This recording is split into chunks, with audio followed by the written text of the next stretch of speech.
Bismillah.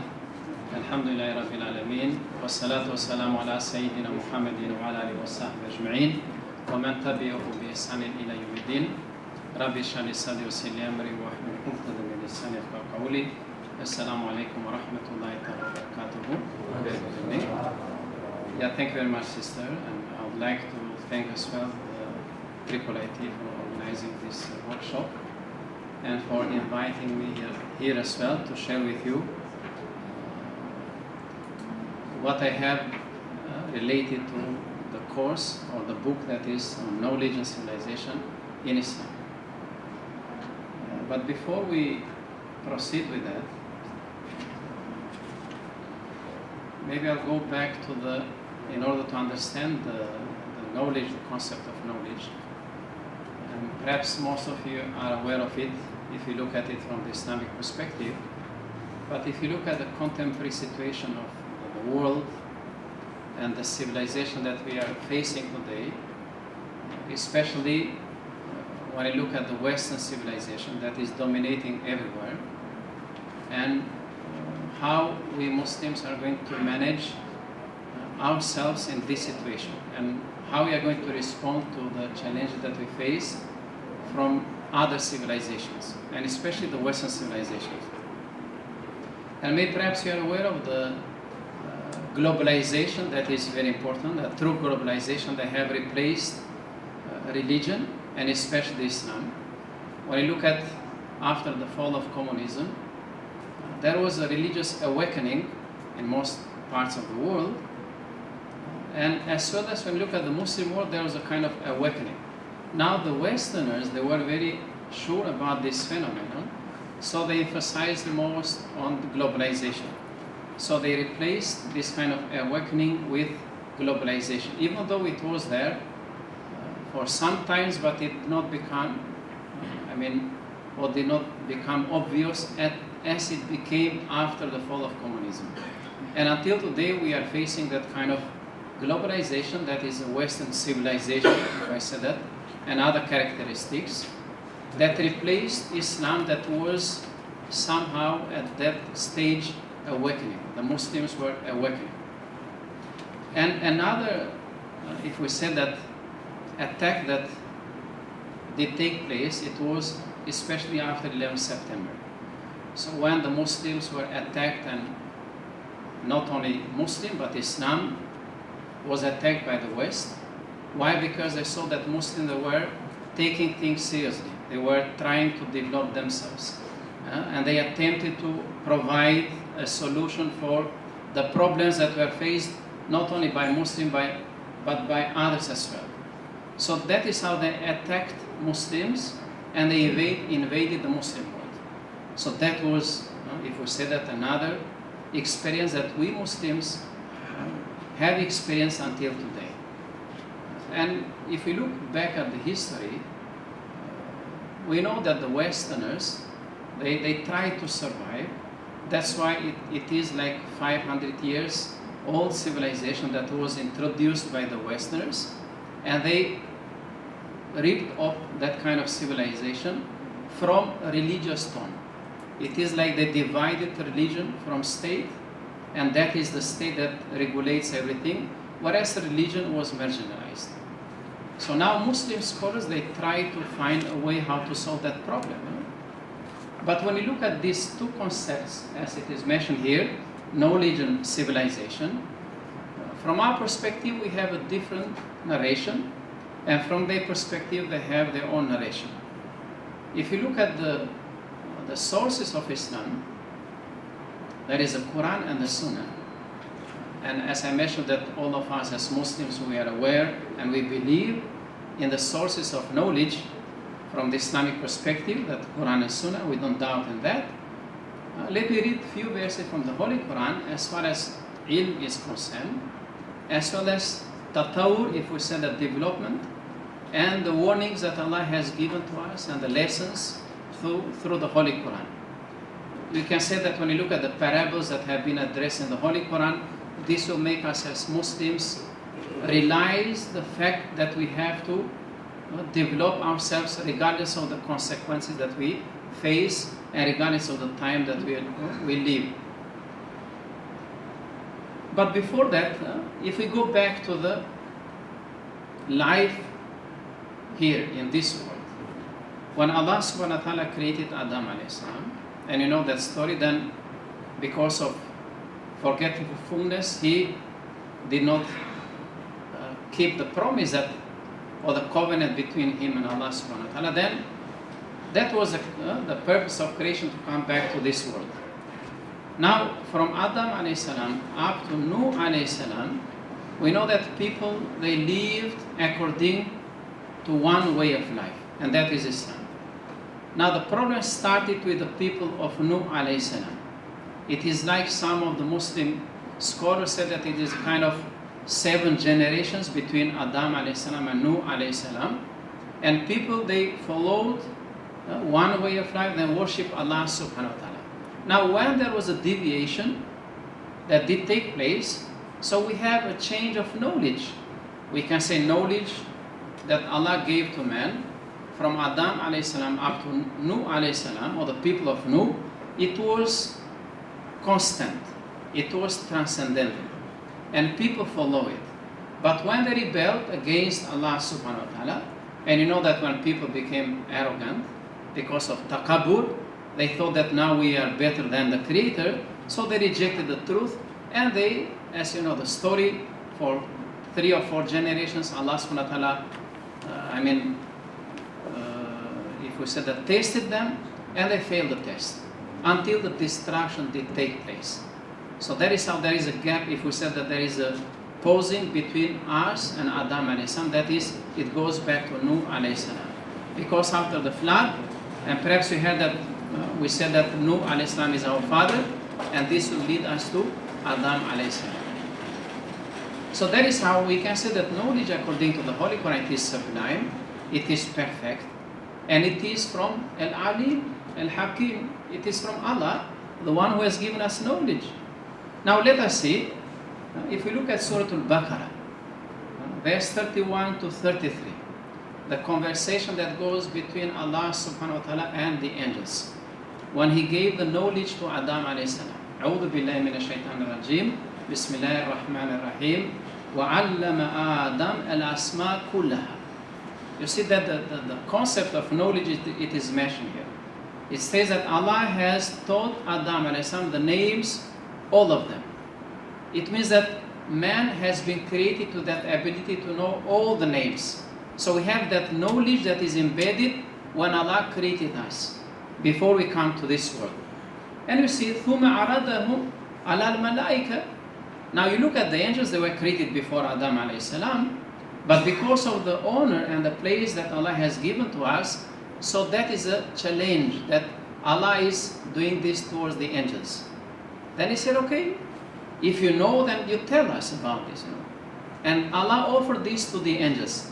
فَقَالَ أَنْبِئُنِي بِأَسْمَاءِ هَؤُلَاءِ. Then you tell me about the names of those things that I have taught Adam alayhi salam.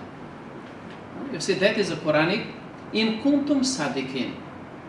So we tell the same thing to the disbelievers today, to the non-Muslims.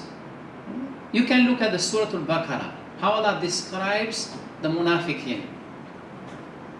You see, today we have many munafiqs and hypocrites, even among the Muslims, but those in the world say, we are doing this, you know, it's not from Allah. It is our contribution. So from where did they get this knowledge? And it continues, قَالُوا سُبْحَانَكَ لَا عِلْمَ لَنَا إِلَّا مَا عَلَّمْتَنَا. So the angels, they have acknowledged the fact that they don't have any kind of knowledge except the knowledge that Allah has given to them. So that is very clear. Now, the one who is teaching Adam alayhi salam is the Creator, Allah subhanahu wa ta'ala. And the angels, they acknowledge the power of the Creator who taught them everything. You know? So that is the difference, and you know this. إِلَّا مَا عَلَّمْتَنَا إِنَّكَ أَنْتَ الْعَلِيمُ الْحَكِيمُ. When I mentioned before, Al-Alim Al-Hakim, that is one of the names of Allah subhanahu wa ta'ala. Then Allah subhanahu wa ta'ala, in order to preserve the way He created us, and you see on the position of man, then He challenged angels by telling Adam alayhi salam, then you tell them. You see, they do not know, then you tell them, قَالَ يَا آدَمْ أَنْبِئْهُمْ بِأَسْمَائِهِمْ. O Adam, tell them about the names that I have taught you. So it's not that the names that you know, but the names that I have taught you. فَلَمَّا أَنْبَأَهُمْ بِأَسْمَائِهِمْ قَالَ أَلَمْ أَقُلْ لَكُمْ إِنِّي أَعْلَمُ الْغَيْبَ. You see, Allah says to them that, don't you know that I am telling you that I know everything? You see, there is another challenge towards the angels, showing to them that you cannot reject everything that I give to you. And the nature of the angels is that to respond to the commandments of Allah subhanahu wa ta'ala. That is wonderful. When I look at this verse from the Holy Quran, and that is a source of knowledge from the Islamic perspective. So regardless of what kind of knowledge we have today, we as Muslims, we have to bear in mind that we cannot survive, not only we, but even humanity at large, without referring to the sources of knowledge given to us by Allah subhanahu wa ta'ala. And how to refer? Through knowledge. That's why we have to know. Without knowledge, we cannot know the Creator. Now, the lessons. So knowledge is presented to us. Now, what are the lessons that we learn when we read the Holy Quran? And the Holy Quran has given us parables. For example, Bismillahir Rahmanir Rahim, A'udhu Billahi Minash Shaitanir Rajim, Qad khalat min qablikum sunnanun fasiru. Allah says that time before you there were what you are going through, you know. So it does mean that you are the first one. That is reminding us, the Ummah of Muhammad sallallahu alaihi wasallam. So don't you think that you are the first one to hear about this, but before you there were many. Now you see, fasiru fil ardi fanduru. Then you go around and check, you look for yourself, you know. So in order to prove, and you see, Allah is very fair with us. Even though He has given us the knowledge that is revelation, but at the same time, He is allowing us to prove that, you know. If you don't believe, then you go look, check for yourself, you know. You see, that is very important. So we Muslims are allowed to have that kind of experience. So without experience, we will not be able to benefit and to develop ourselves. كيف كان عاقبة المكذبين. You see, those who went against the truth, the punishment did take place. And even today we see that people are punished, but they don't feel it, and they don't see it. For them, a civilization that allows what is not allowed by the Creator. Like you see, that what kind of civilization is that, and what kind of knowledge, or the outcome that you get from that knowledge when haram things that are forbidden by Allah are promoted, like alcohol, prostitution, immorality, corruption. You see, all these are spread today. Then how can you say that they are better than us? You see, and they make us confused, you know. So today we are having a civilization. When you look at it, it is making us confused about our own civilization. Why? Because the reason is that we read what we have from their perspective, not from our perspective. So that is the reason why IIIT, as I mentioned, they have come out with this project, and this is a good project to provide for Muslims and non-Muslims the Islamic approach, the Islamic perspective of all knowledge from beginning until today. Because we Muslims are not aware of it. Perhaps we might be good in Islamic approach, but we do not know what is there in the West. And it's better to learn our approach before we learn the Western approach. It should not be, but what we have today, even some, maybe most of our scholars, they come from that background, you know. They are very good in Western approach, they do not know Islamic approach. Then how we are going to do the Islamization process? Then how we are going to integrate between two? How we are going to read today this kind of, and to solve the problems, you know. So this, I see that that is a real challenge that we are facing today as Muslims. Not only the lay people, but we as academicians. So I believe that this will be a kind of reminder for us. And you see here, beside that lesson that we get, at the same time Allah subhanahu wa ta'ala is warning us. You see, if you don't do this, if you don't follow, the punishment will take place, and no wonder why we Muslims are like this. You know? We never thought that this is punishment. You see, لا تودوا بأيديكم إلى تهلكة. So don't we, you see, are we leading I mean, when we look at the Muslims, some of them, they lead themselves to destruction without knowing, because the knowledge. So I'm not saying that that's why the knowledge has been divided and we need everyone in the community. But if you look at the past, the Muslim scholars, they had a very comprehensive knowledge.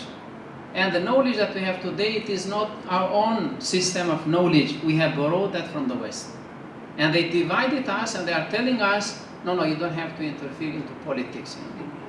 You are an imam in the mosque. Politics belongs to the politicians.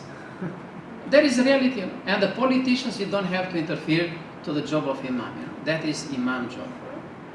As it is mentioned in this book, you will look at the role of mosque at the early stage, how Prophet sallallahu alaihi wasallam used the mosque. We have even Muslims today, they look down at the mosque. They look down at the madrasa. That is the first madrasa. That Prophet sallallahu alaihi wasallam, he taught the Sahaba. And from there we can see the verdicts or decisions were taking place. So how we deny that? So we have to bear in mind that this is the reality. And you see how we are going to respond. Bismillahir Rahmanir Rahim. Allah subhanahu wa ta'ala is reminding the Prophet and us. A'udhu billahi minash shaitanir rajim. Ya ayyuhan nabiyyu ittaqillah. You see, Allah subhanahu wa ta'ala says, Ya ayyuhan nabiy, O Prophet, O Muhammad. And that is reminding us, you have to have God consciousness. You see, you should have this piety on me. You have to be pious with me. That is very important. وَلَا تُطِيلْ كَافِرِينَ وَالْمُنَافِقِينَ. You see, then you don't have to follow the disbelievers and the hypocrites. So both of them, they are disbelievers, but the hypocrites are lower than the kuffar. When you look at the sayings of Prophet sallallahu alaihi wasallam, when you look at the status, the kafir, I mean the munafiq, is going to be at the bottom of Jahannam. Na'udhu billah. You see how important it is. That's why Allah subhanahu wa ta'ala is commanding Prophet sallallahu and us as Muslims, we don't have to listen to them. We don't have to follow them. So that is a warning, So are we having that warning today? When we listen to them? You see, if I said that we have that in our pocket, every time you open, everything is there. What kind of knowledge do we get? Are we scanning that knowledge? Why don't we have a system that will filtrate that knowledge? So we have to allow our community to get only the praiseworthy knowledge, not the blameworthy knowledge. Especially the young generation. You see how this technology has destroyed the mentality of the young generation. How we are going to cope up with that? How are we going to solve that problem? That's why if we don't understand as intellectuals what knowledge is all about and what Islam is all about, then it will be difficult to teach the young generation. You see, our children are cleverer than us, You see, today when a child is born, you don't have to call adhan. Automatically, the technology that we have, we call adhan on behalf of us. Is that what we want? I'm wondering, So where is our tradition? You see, don't we want to get the hardship? Where is the hardship, Even some of them calling for prayer, they put this recorded adhan in some mosques, So we have become very lazy. No wonder why, if you go back to the West, why people like Nietzsche, he said that God is dead. He didn't mean that God is dead, but he didn't see the commandments of God among the Christians. And if you look at the Muslims today, most of them, we don't see what God has commanded us in their doings. Then how can we survive? That would be very difficult. And of course, there is another that Allah subhanahu wa ta'ala is commanding us, Bismillahir Rahmanir Rahim, وَمَا أَتَاكُمُ الرَّسُولُ فَخُذُهُ. So that's why the Quran that is from Allah through our Prophet sallallahu alaihi wasallam, that is from him, and I say through him. It is through our Prophet. If you don't believe in his prophecy, then you'll not be able to communicate with Allah subhanahu wa ta'ala. So that is whatever he has given, we take. وَمَا نَهَاكُمْ عَنْهُ فَانْتَهُ. So whatever he has forbidden us, we have to do the same thing. Are we al-amru bil-ma'rufi wa nahi anil munkar? We close one eye when I see a Muslim doing that. Why don't we act? We believe that we say that yes, I don't want to destroy my relationship with my Muslim brother. You see, this is the scenario that we are facing today. So how to counter that, you know?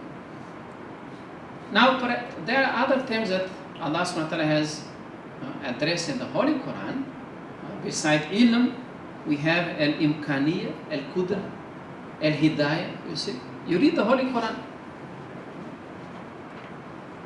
Then above all, it is the concept of Tawheed. You see, above all, it is the concept of Tawheed. How we are going to apply the concept of Tawheed in our day-to-day life. Especially when we acquire knowledge. You see, we have many types of knowledge today. So which type of knowledge do we have to accept? And how we are going to accept and reject at the same time, you know? And beside that, as I know that when you look at this book, we go through the content, but this is just only an introduction, if I said that, briefing you about what is all about this book. So when you look at in some of the chapters in this book, they have addressed issues related to how we are going to establish a civilization. Can we have a civilization without proper knowledge? And when you have proper knowledge, what you are supposed to do? We should have a just system. Do we have a just system? We should have moral people. People with high character. Do we have that? I mean, look at reality today. And we believe that the real Islamic civilization that was presented by Prophet ﷺ, that was the real flourishing period of Islamic civilization. If you look at it from all aspects of life. Some people, they said, you go back to Andalusia. That was the dunya aspect. It means that Islamic civilization doesn't focus on dunya only. It will give us this integrated approach, you know, that we have to do both things, dunya and akhirah. And look at that time, when Prophet ﷺ, he migrated from Mecca to Medina. What was the first thing he did? That is tamadun. He built the mosque. They didn't have a mosque. That is the mosque, the first madrasa. Then he talked about brotherhood, ukhuwah. He didn't talk about, killing each other, revenging the Arabs, you know. He didn't talk about that, you know. Now we have the power, we go back to Mecca, we kill the Qurayshi people. He didn't talk about that. He talked about establishment of the unity. How you are going to be united? Through brotherhood. And he commanded the Muslims, both the Muhajirin and Ansar, to work together. You see, to that level, you tell me who is going to do that today? So the Ansar, they welcomed the Muhajirins, and they accepted the commandment of Prophet sallallahu alaihi wasallam. That level, they shared with them everything. We have cases that one of them, he had 4 wives, you know, and he told the Muhajir, choose one of them, you know. I divorce her now. You see, that was the real Islam. Do we see that Islam today? I mean, we don't generalize. We are better compared to others, you know. But we want the real. Why were we in this situation? Why we are not the leaders? We are the followers. We should be the leaders, you know. And you see, when the Muslims, they established the characteristics, if I say, or the Islamic civilization, in the Medinan period, they managed to get what they lost when they were in Mecca. You see? That is how al-Fath that Allah has given to them. And there was no bloodshed, imagine. You see, USA entered Iraq, many people were killed. You know? They went to Afghanistan, many people were killed. They entered Syria, many people were killed. And they are telling us, we give you democracy. We give you civilization. You Muslims are not civilized, you know. And we worship Allah. You see, the good thing about us is that we never heard in Syria that even though they are oppressed, killed, but no one left the prayers, you know. No one left the mosque. No one denied Allah. That is a good thing, you know. Only that is making us to survive today. If we lose that, you don't see anything else, you know. But this is the reality, you know. So if you compare with what was and what we have now, there is a big difference, you know. Then we blame whom? Do we have to blame the West? Do we have to blame the West? Every time we blame them. Yes, they have their own problems, you know. we blame them. At the same time, we have to blame ourselves. So that is the reality if you look at. That's why if we avoid this, I have seen, even among the intellectuals, the characteristic of takabur is there. Na'udhu billah. That is how we had this kind of distraction. If you look at the early stage, it was there. It was because of the Khulafa Rashidin who lived with Prophet Sallallahu Alaihi Wasallam. They maintained a balanced system of Islamic civilization based on proper knowledge, because even during the time, many of them, especially those who came from Quraysh, they wanted to divide, division. They said we are better than others. You see, that is our weakness. Why? Because of takabur. And we believe that this kibriya belongs to Allah only. Allah has the right to be arrogant. No one else has the right to be arrogant. That is very clear. Then why you are arrogant? It means that he is ignorant, alim. Because if he is a real alim, he should not be ignorant, you see, or should not have this takabur. And that comes as a result of jahl, as I mentioned, takabur as a result of jahl. And that is a kind of misunderstanding when you look at the concept of amana, trust, responsibility. We as academicians, we have a great trust that Allah has given to us. You see, if we are here just to earn our living, dunya, then we are going to be destroyed. But if we think differently, and we deal with our students as we deal with our own children, imagine. If we have that in mind, easily we can prosper. And we have to allow them to criticize us, why not? They have a right to say anything they want. But if you close the door, it means you don't want to develop yourself. You go back at the early stage. Prophet ﷺ allowed that approach. When the Sahaba, they asked many questions, he was listening to them. So why don't we do that? And other concept, like you look at the West, we have been affected by that. You see, al-kufr, al-kamil, if I said that. That is a complete kufr when they denied Allah subhanahu wa ta'ala. That is how atheism was introduced. It doesn't mean it was not there, but in the last 500 years, it has become very clear that almost 30% in the West, they denied God completely. And among them, we have those among other religious communities who follow them partially.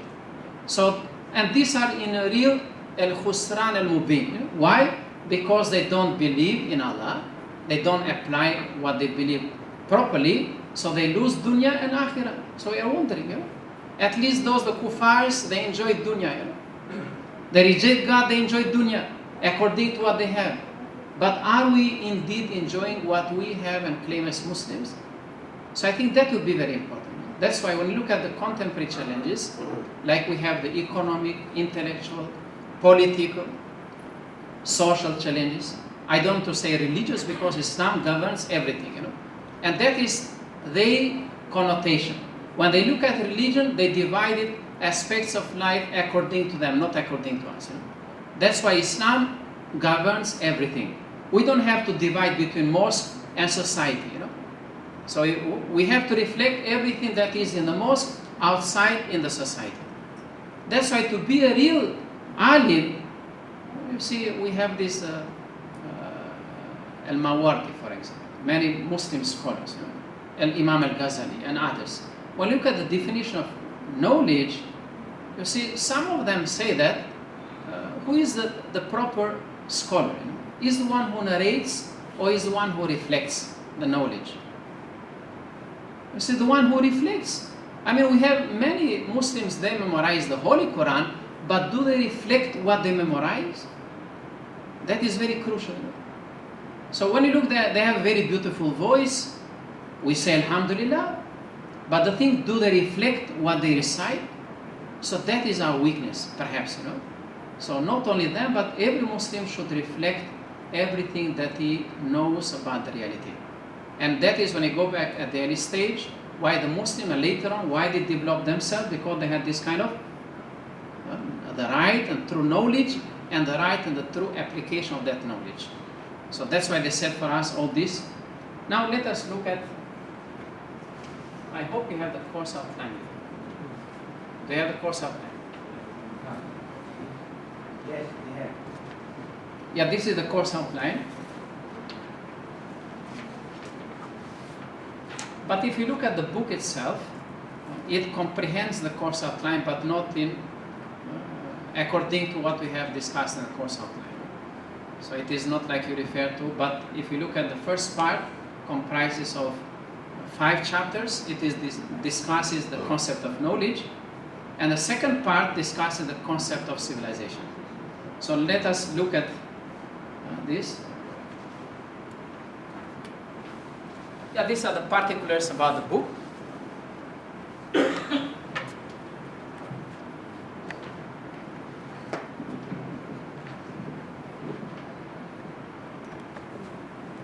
You see, these are the particulars about the book.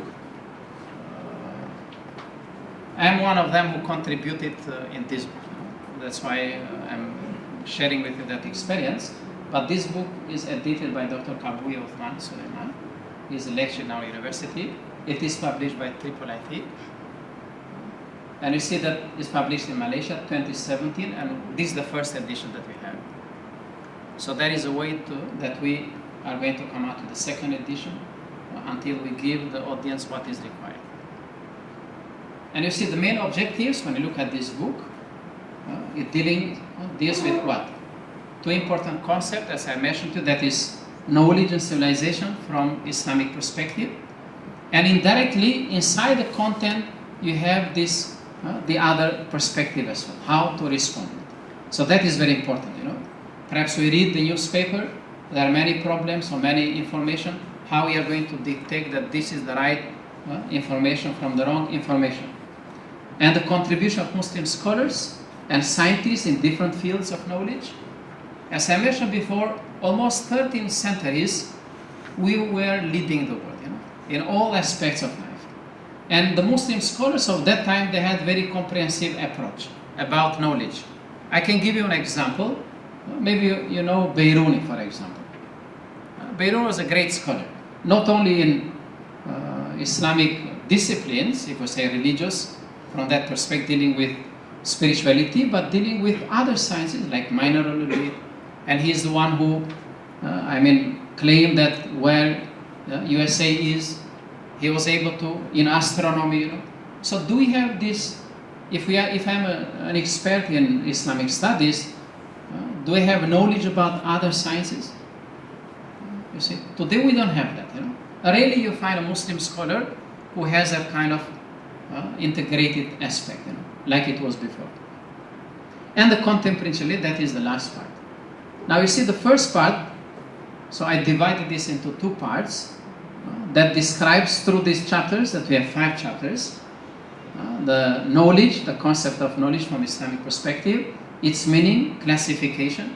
We have many Muslim scholars, they classified knowledge differently, but most of the time we do refer to Imam al-Ghazali, rahimahullah. You know? That is how when you look at his book about Ihya Ulumuddin, and today we have other scholars when they talk about Islamization of knowledge, like Ismail Raj al-Faruqi, rahimahullah, Sayyid Naqib al-Attas, and other Muslim scholars, but these are the 2 pioneers, if I said that, about Islamization of knowledge.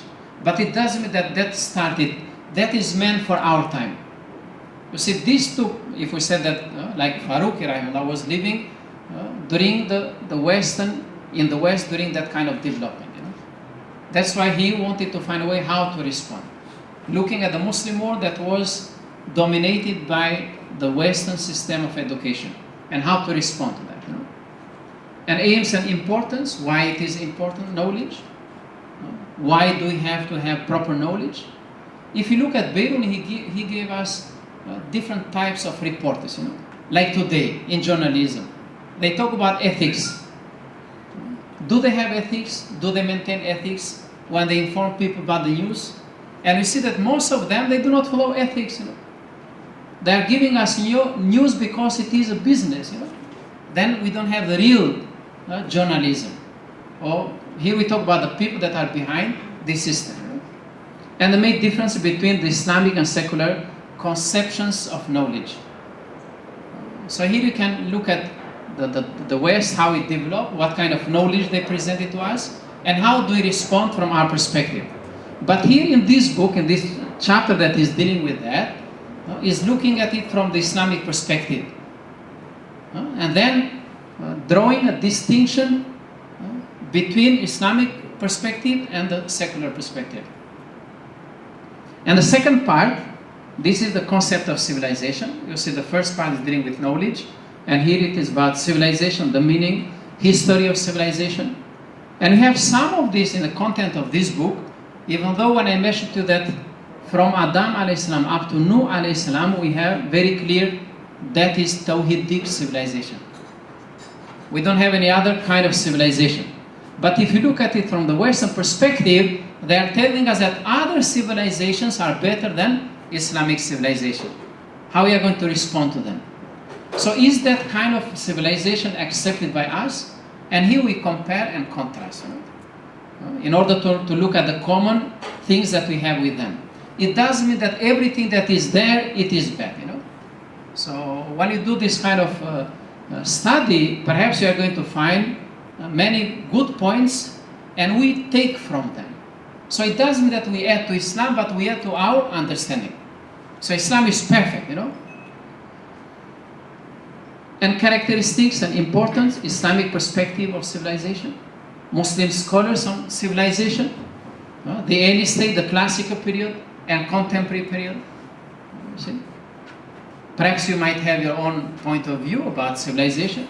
If you look at it, the development, from the early stage or contemporary civilization that we have, and what should we do?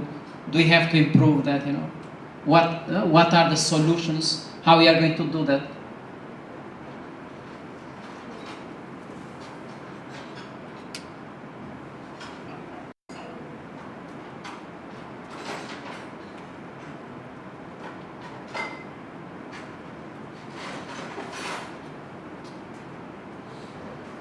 I think we put the plug and we did not on.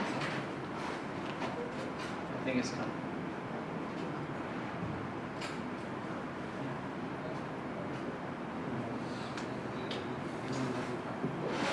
Now we are going to look at the chapters one by one. I have given brief information about each chapter that we have discussed in this book. Each chapter. So I would like you to be familiar with the content of this book. I'd like you to be familiar with the content of this book. Perhaps when I come into it, I think this is I think we'll prove that we can.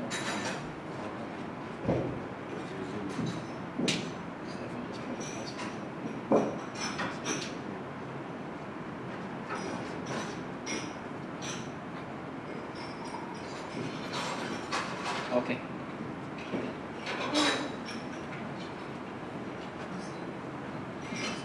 Yeah, as I mentioned to you before, that these are in the second part that we discussed, and you can see here masjid as a symbol of civilization. And when you look at the Muslim community, at the center is established masjid. Yeah, here in Malaysia I can see that. Perhaps you don't see that in Europe because we are not leading the country, but in Malaysia I can see, in Indonesia perhaps we have, in the Arab world we have that. So at the early stage, mosque was built at the center of the community.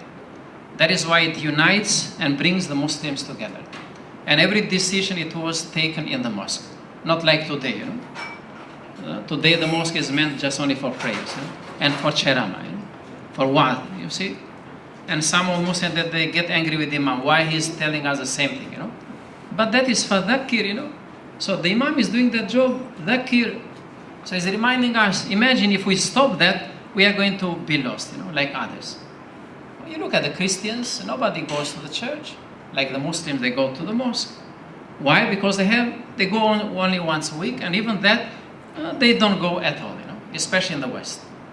You see, you look at the reality, As long as we keep,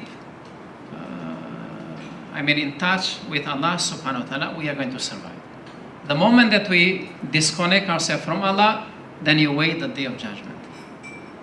And the factors, if you go back at the early stage, in one chapter that we are going to look at it later on, how before, what were the factors that paved the way for the coming or establishment of Islamic civilization. If we go back to that time, you look at the world, like we had the Roman Empire, the Byzantine Empire, we had the Persian Empire, And the people that were under these civilizations, if I said that, they were complaining, and when they found that Muslims are better, and they opted for that, You see, some people, they said that we forced them. No, we didn't force them to become Muslims, You see, nobody forced the Persians to become Muslims. So Muslims, they enter Persian before they enter with the army. So they were trading with them, like they were trading in Malaysia, you see, how Islam came to Malaysia. According to the history, Muslims, they came here, and they impressed the people of this region, and they embraced Islam. So that is what we, perhaps, most of the Muslims, they lack of today. That is the akhlaq, So the reflection. And the future of civilization of mankind. So we have to tell them that this is Islamic civilization, that is the proper civilization and the true civilization that human beings, they have to follow. And if they don't follow, they are going to be ruined forever, or they are going to be destroyed forever.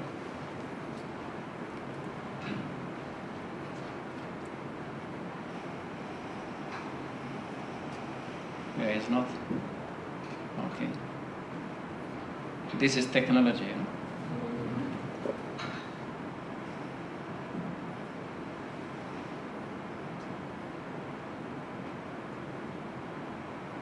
If it doesn't move.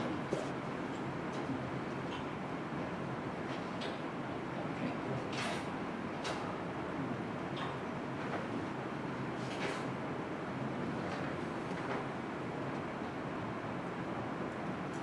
Oh, this is going backward, no?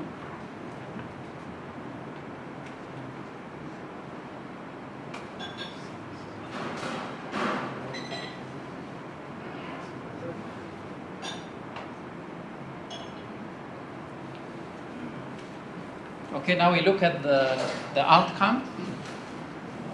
You can see that. So this textbook, it is used for our students in our university. So we have maybe, if we say that, 6,000 or 7,000 students every semester that are taking this course. So this meant for the whole university. That's why this will make it very unique. So those who are taking this course, they are from science-based background, So those from RK, they don't have to take this course. But we have Usuluddin. When you look at, we have Al-Hadar Islami in Arabic for them. So they don't have to take this. But this is meant for students from engineering, architecture, economic, from law, medicine. So we give them this kind of knowledge. This is very fundamental. This is very fundamental, And it provides a very unique, if I say, platform about the Islamization process and how we teach the students how to cope up with it. If they come from medical background, how they're going to apply that tomorrow in their profession. So when they know the reality, how to do the Islamization process, even though we are Muslim, but some of us, they don't realize the fact that it is very easy. Every day we are living with the reality. So easily we know what is halal and haram. So we can refrain ourselves. But when we talk about the knowledge, so perhaps in here we need an upgraded knowledge. So we don't need this the simple knowledge that everyone is having. But we as intellectuals, those who are having a position or dealing with others or different disciplines, then we need an upgraded knowledge. So, but this is just only introduction for them. And later on, they are developing themselves, And it is compulsory, as I meant, for all students. They have to take it. It is compulsory. Now you see the content I mentioned to you before. We have knowledge and civilization. And in this book, we have the IUM lectures who have discussed these topics related to both knowledge and civilization from both perspectives. And these are the chapters. So you look at the content. Includes 5 chapters. I divide it according to the terms that we have in the title, knowledge and civilization. But altogether, we have in this book 12 chapters. We have 12 chapters, But I divide according to the concept. Now, chapters that are discussing the concept of knowledge are 5 chapters. And you see here, concept of knowledge, knowledge in Islam and its classifications. Perhaps you can have overlapping here and there. Maybe in the introduction it is there. But if you go to the content, you see there is a difference between these chapters. And the fundamental difference between the Islamic and secular conceptions of knowledge, ethical axioms of learning in Islam. So we have referred to Marwardi, Adab al-Ilm. So he has a book about Adab al-Ilm. Perhaps you don't see this in the course outline, but indirectly we are catering or facilitating the topics that are discussed in the course outline. And the Quran True Report, we have one that has discussed, especially today, as I mentioned before, we are confused, by others. When we refer to the Holy Quran, people, they think that we don't find the real solution. Why? Because of the knowledge that is given to us by others. And some of them think that science is everything, Science provides the solution. The Quran, you pray day and night, you don't get anything, you don't have a car, you don't have a house. So is that how we argue as Muslims? Is this how we understand the reality? So does it mean that whatever they have, it is not from Allah? So that is the reality, how we are going to respond, That's why we have to believe and tell them that the Holy Quran is the only evidence that will give us the true report about the reality. No other evidences, We know that reason doesn't give us 100% evidence. It will give up to 70%. And that is subjected to change. Whereas whatever we get from Allah, it is perfect. No doubt in that, That's why you have to tell them. Imagine if we have a sound reasoning, and we have a sound mind. So do you think that this sound reasoning and sound mind or intellect are going to go against the truth that is given to us by Allah? If people, they follow the human nature properly, easily they can search the truth, And easily they can respond to the truth that is given by Allah subhanahu wa ta'ala through the revelation. So that is the reality, And we have seen, if I can share with you, there are many famous scientists in the West, that when they came into contact with the Holy Quran, they embraced Islam. And they went through, they read many other books, they read the Bible, they read the Vedas, and they were not happy, they did not find any solution. So it means that they went to a certain level when they were, for what they were searching, but they did not come or they did not achieve the real solution. So when they came into contact with the Holy Quran, then they found the real solution. So it means that the Quran is from Allah. Imagine if the Quran is from man, you'll find many differences. Allah has mentioned this in the Holy Quran. And when you look at other books, corruption is there. It's not that we are Muslims and we want to praise ourselves, but that is the reality. So these people are claiming that. So those scientists or even great Christian preachers, or Jewish preachers, or Hindu preachers, or Buddhist preachers, they have become Muslims because of the Quran. If it were for us, no one would become a Muslim. If they look at Muslim, most of them, they don't apply Islam properly. But of course, Hidayah comes from Allah. I don't generalize, we have some, but if you see, if we give them a very complex understanding about knowledge, like according to our region, according to our language, according to our area, according to our nationality, nobody will become a Muslim, That's why we have to provide for them a universal picture about Islam.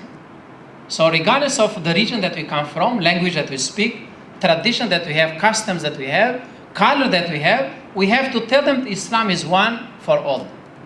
So we don't have a Malaysian Islam, Indonesian Islam, Turkish Islam, European Islam, American Islam. We don't have that. We have only one Islam. You see, now we are confused by them. And Muslims have become a part of it. Why? Because of the knowledge. You see, if we say that some Muslims, they do not follow the Holy Quran. They follow what others are giving to them.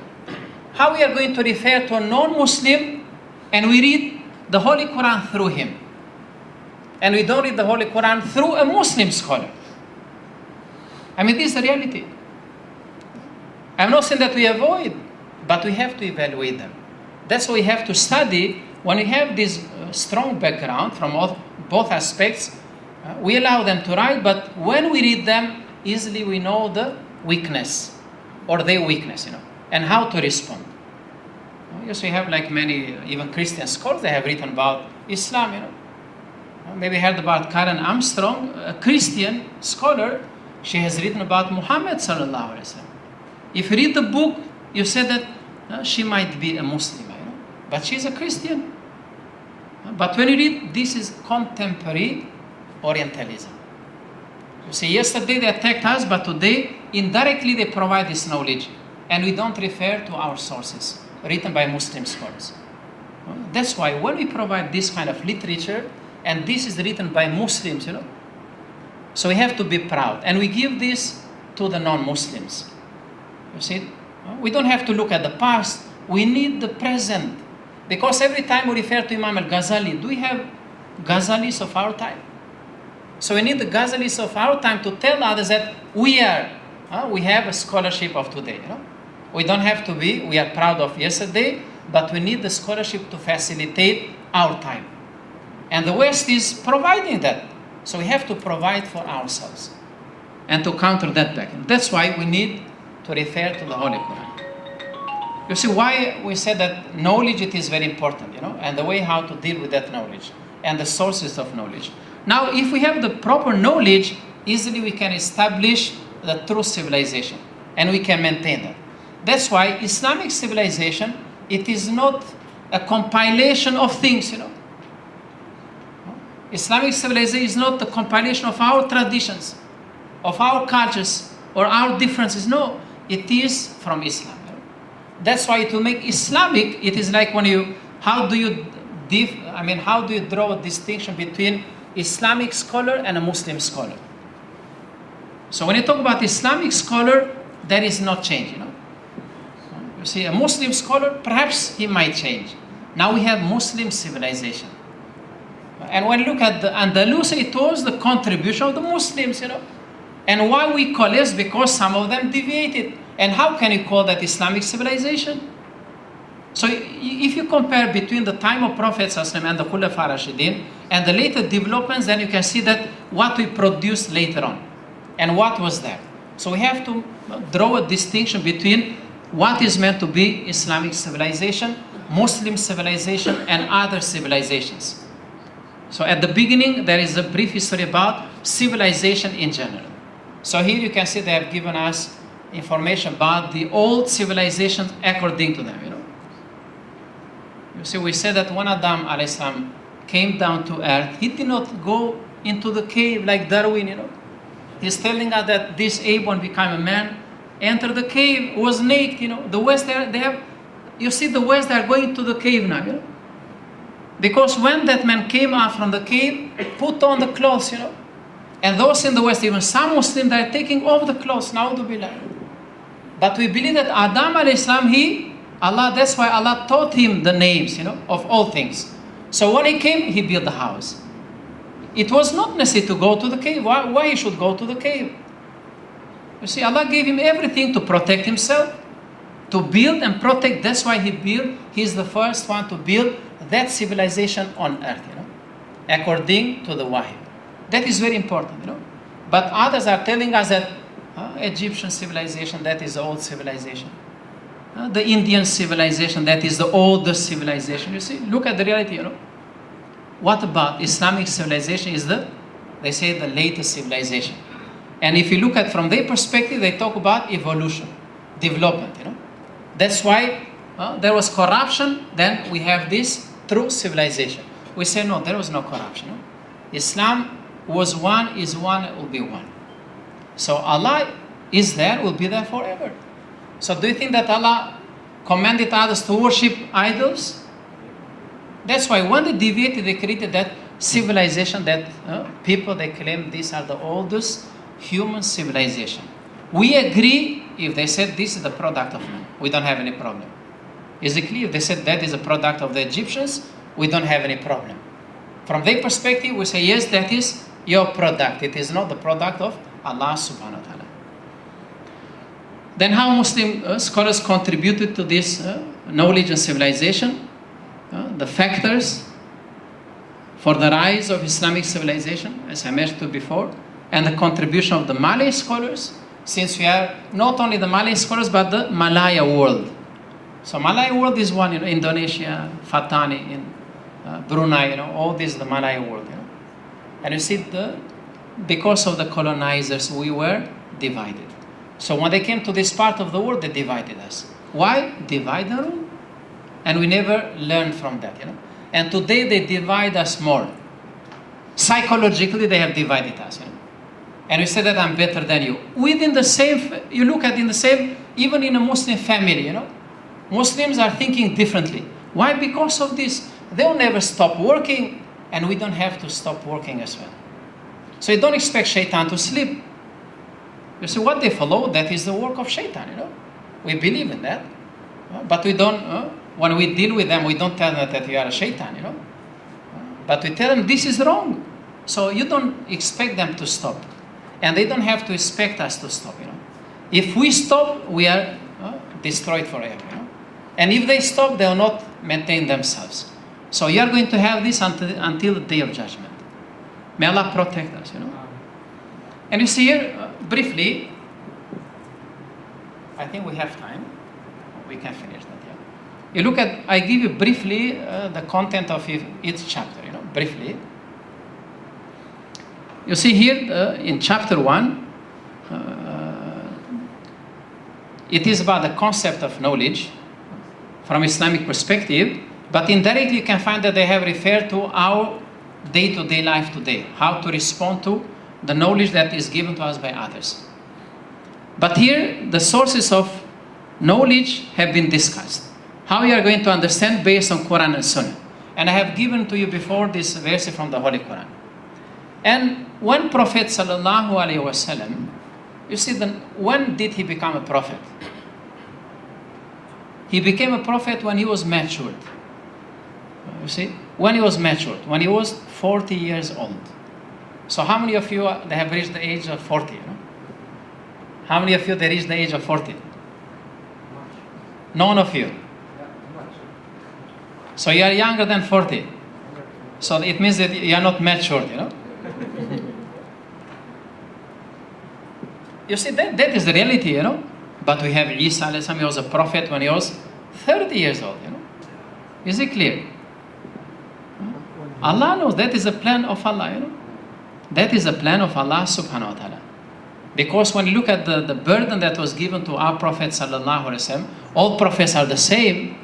You see, we don't distinguish between them. We believe in all of them, but that is a plan of Allah subhanahu wa ta'ala. So the burden that was given to him, that is the right time for him to, and scientifically they have proven, they said that is the age of maturity, Even scientifically, then we start to think differently, Start to think differently. And perhaps maybe we can easily pass the test, could be, could be. We think differently. We don't think the same way as we thought before. We have greater ambition. We have perhaps different way of achieving the destiny, But how did he achieve that? So did he become a prophet just like that? No. Allah gave him knowledge before he was born. That's why Islam is providing concept of fitra, You see, the concept of fitra, we believe that everyone, kullu mawludun yuladu ala fitra, according to the hadith of Prophet sallallahu alaihi wasallam. That's why we have that knowledge before we come to this world. And now we need an outside knowledge, that is the revelation, to tell us what to do. But the system is there. But from the Western perspective, they are telling us, no, the system is not there. You come here and you start from zero. We say we don't start from zero. We don't have to forget, alastu bi rabbikum qalu bala shahidna. When Allah created us, then He showed to us who is He, the Creator. So we have that knowledge. And who provides if we don't have the Quran and the Sunnah? You tell me, who is going to tell us about the Creator if Allah doesn't communicate with us? That's why when you look at it from Islamic perspective, there are ways how to achieve this knowledge properly. The first verse that was revealed was Bismillah ar-Rahman ar-Rahim, Iqra bismi rabbika alladhi khalaq. You see, our Prophet was Elumi. He didn't know how to read. and how to write. And Allah is telling him, Iqra, read. And he said, I don't know, how can I read? Iqra bismi rabbika alladhi khalaq. And he didn't know, He said, you read in the name of the Creator who created you. So we today, we have to do the same thing. As Muslims, we have to read in the name of Allah subhanahu wa ta'ala. That's why, according to Islam, this is how Islam is teaching us to start the process of knowledge by learning. But learning just not only when you read, we learn. You see? One Prophet said that is the difference, said that, Kul Rabbi zidni ilman. We have to pray to Allah. Rabbi zidni ilman. And Allah will increase our knowledge. Nobody can increase our knowledge without His permission. And we believe everything that is happening with the permission of Allah subhanahu wa ta'ala. Bi-idhnillah. Like Isa alayhi salam, when he was asked, said that everything was done bi-idhnillah. And the Christians are telling us he did that miracle. That's why they claim that he's God. Na'udhu billah. And he is saying that, yes, I did with the permission of Allah. So we have to understand the reality, how knowledge, observation, and that is how we develop disciplines. You look at the early stage when Quran was revealed, none of them was allowed to memorize the second verse unless they applied, understand, application was there. Then they go to the second one. Should be reflection, you see, education, when you talk about progress, development. So you don't have, according to their time, they were developed. If you go back to that time, they were developed.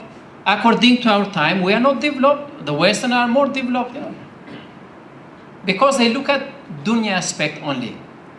But if you look at our aspect, we say, no, we are developed according to our perspective, is it clear? But to reach them, we need that kind of development, That's why when you look at the science, and the scientific progress, so it does mean that the Westerners are those who introduced science. It was introduced by the Muslims, And that was a unique method that was used by them in order to direct people to the knowledge about the Creator. So when you study science, no wonder, as I mentioned before, why these scientists in the West, they communicate at the end with Allah subhanahu wa ta'ala. Because of this search that they have for knowledge, They're on the quest for knowledge. Even we Muslims, we have that, but we have to maintain. So we have the truth, we don't bargain with that, but we have to maintain what we have. So we are different from them. And here you see the early process. Maybe I mentioned to you before how the Muslims, they memorize the Holy Quran. As I mentioned, some of them later on, as we see, they said that memorization with reflection will be there, That's why when these the Qurayshi people, perhaps if you go back to that time, we go and live with that situation. You see, during the time of revelation, the lay people who were the slaves of the Qurayshi people, they became Muslims. And the elite were looking down at them, telling them, this is how Muhammad, na'udhu billah, he's going to take over Sham, the Furs, and all this nonsense, And who are these people? They look down like Abu Jahl, he looked down at Abdullah ibn Mas'ud.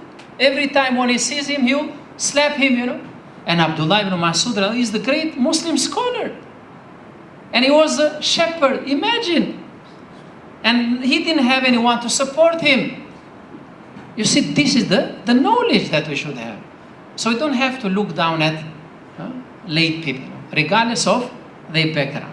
So that is how, when Islam was introduced to them, balanced everything. So the master and the slave, when they became Muslims, they were sitting on the same chair.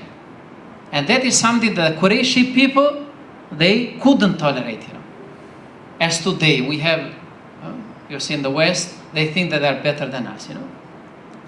Drinking alcohol, they said that you do not know life. You see, I've talked with them. Going to discourse, they are telling us you do not know what life is. Going out with men or women, women with men, men with him, they say you do not know what life is about, you see now. And we know that the West developed when women, they were covering themselves. You go back to the moderation period of time. That is the real knowledge that they were acquiring. Why? Because the women, they covered themselves. Now when everything happened, destruction, then we see the real destruction in the West as well as is dominating the whole world. So how we are going to, that's why when we read the Holy Quran and the Hadith of Prophet ﷺ, we have to reflect, Al-Basira, you see?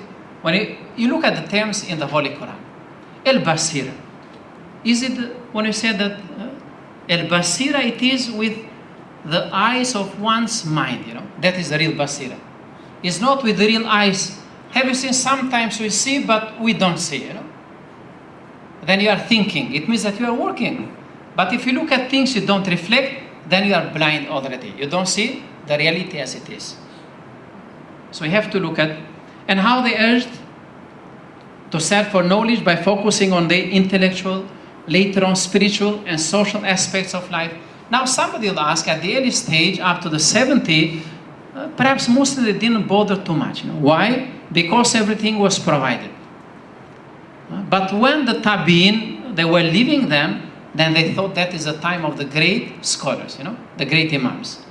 You see, after 70 of Hijrah, 80 of Hijrah, we have Imam Abu Hanifa was born. Then 150, we have the other great scholars. So they provided that kind of knowledge. Why we need it? When Muslims, they came into contact with others. That's why gradually Muslims, they were prospering and they were developing themselves as far as knowledge is concerned. And of course, they reminded them, these scholars, on the way, they reminded them to follow the Prophet's way, sallallahu alaihi wasallam, of life that will lead man to the ma'rifatullah. Even today we tell them. Now, it will be easy for us to communicate with the atheists, because when you look at Shahada, Ashhadu la ilaha illallah. They say la ilaha, they want just only illallah, That is very easy, because some of them, they have the sound reasoning. Whereas those follow a particular religion, they don't have like them, because their reasoning, it is limited already. They don't have freedom to choose. Because like Christians, like a Muslim, it is limited already. But atheists, they have that freedom, So easily when you look at the way they look at the reality, and they think that that is everything, how the development is taking place, easily we can communicate with them. Of course, we have to follow a proper way, like Prophet sallallahu alaihi wasallam did, and this easily we can understand the reality properly, and we can provide for them the best method how to reach Allah subhanahu wa ta'ala, how to know the Creator. And these are Quranic principles, you see here, that confirm each other in respect to people's feelings, And intellect provide a unique method for the acquisition of true knowledge that directs to the knowledge of the Creator, that is Allah subhanahu wa ta'ala. Like today, if you go to Batu Caves, maybe you don't know, do you know where is Batu Caves? This is the tallest idol, and they are telling us that the Muslims in Malaysia they are not respecting others, If you go to India, you cannot find this idol, You can find that in Malaysia, And Muslims are struggling in India. You see now? This is the reality. Why? Because Muslims are leading the country. You see, regardless of whatever you might have, but this is the reality. If we have non-Muslims, we're going to have the same like in India. That's why we have to maintain.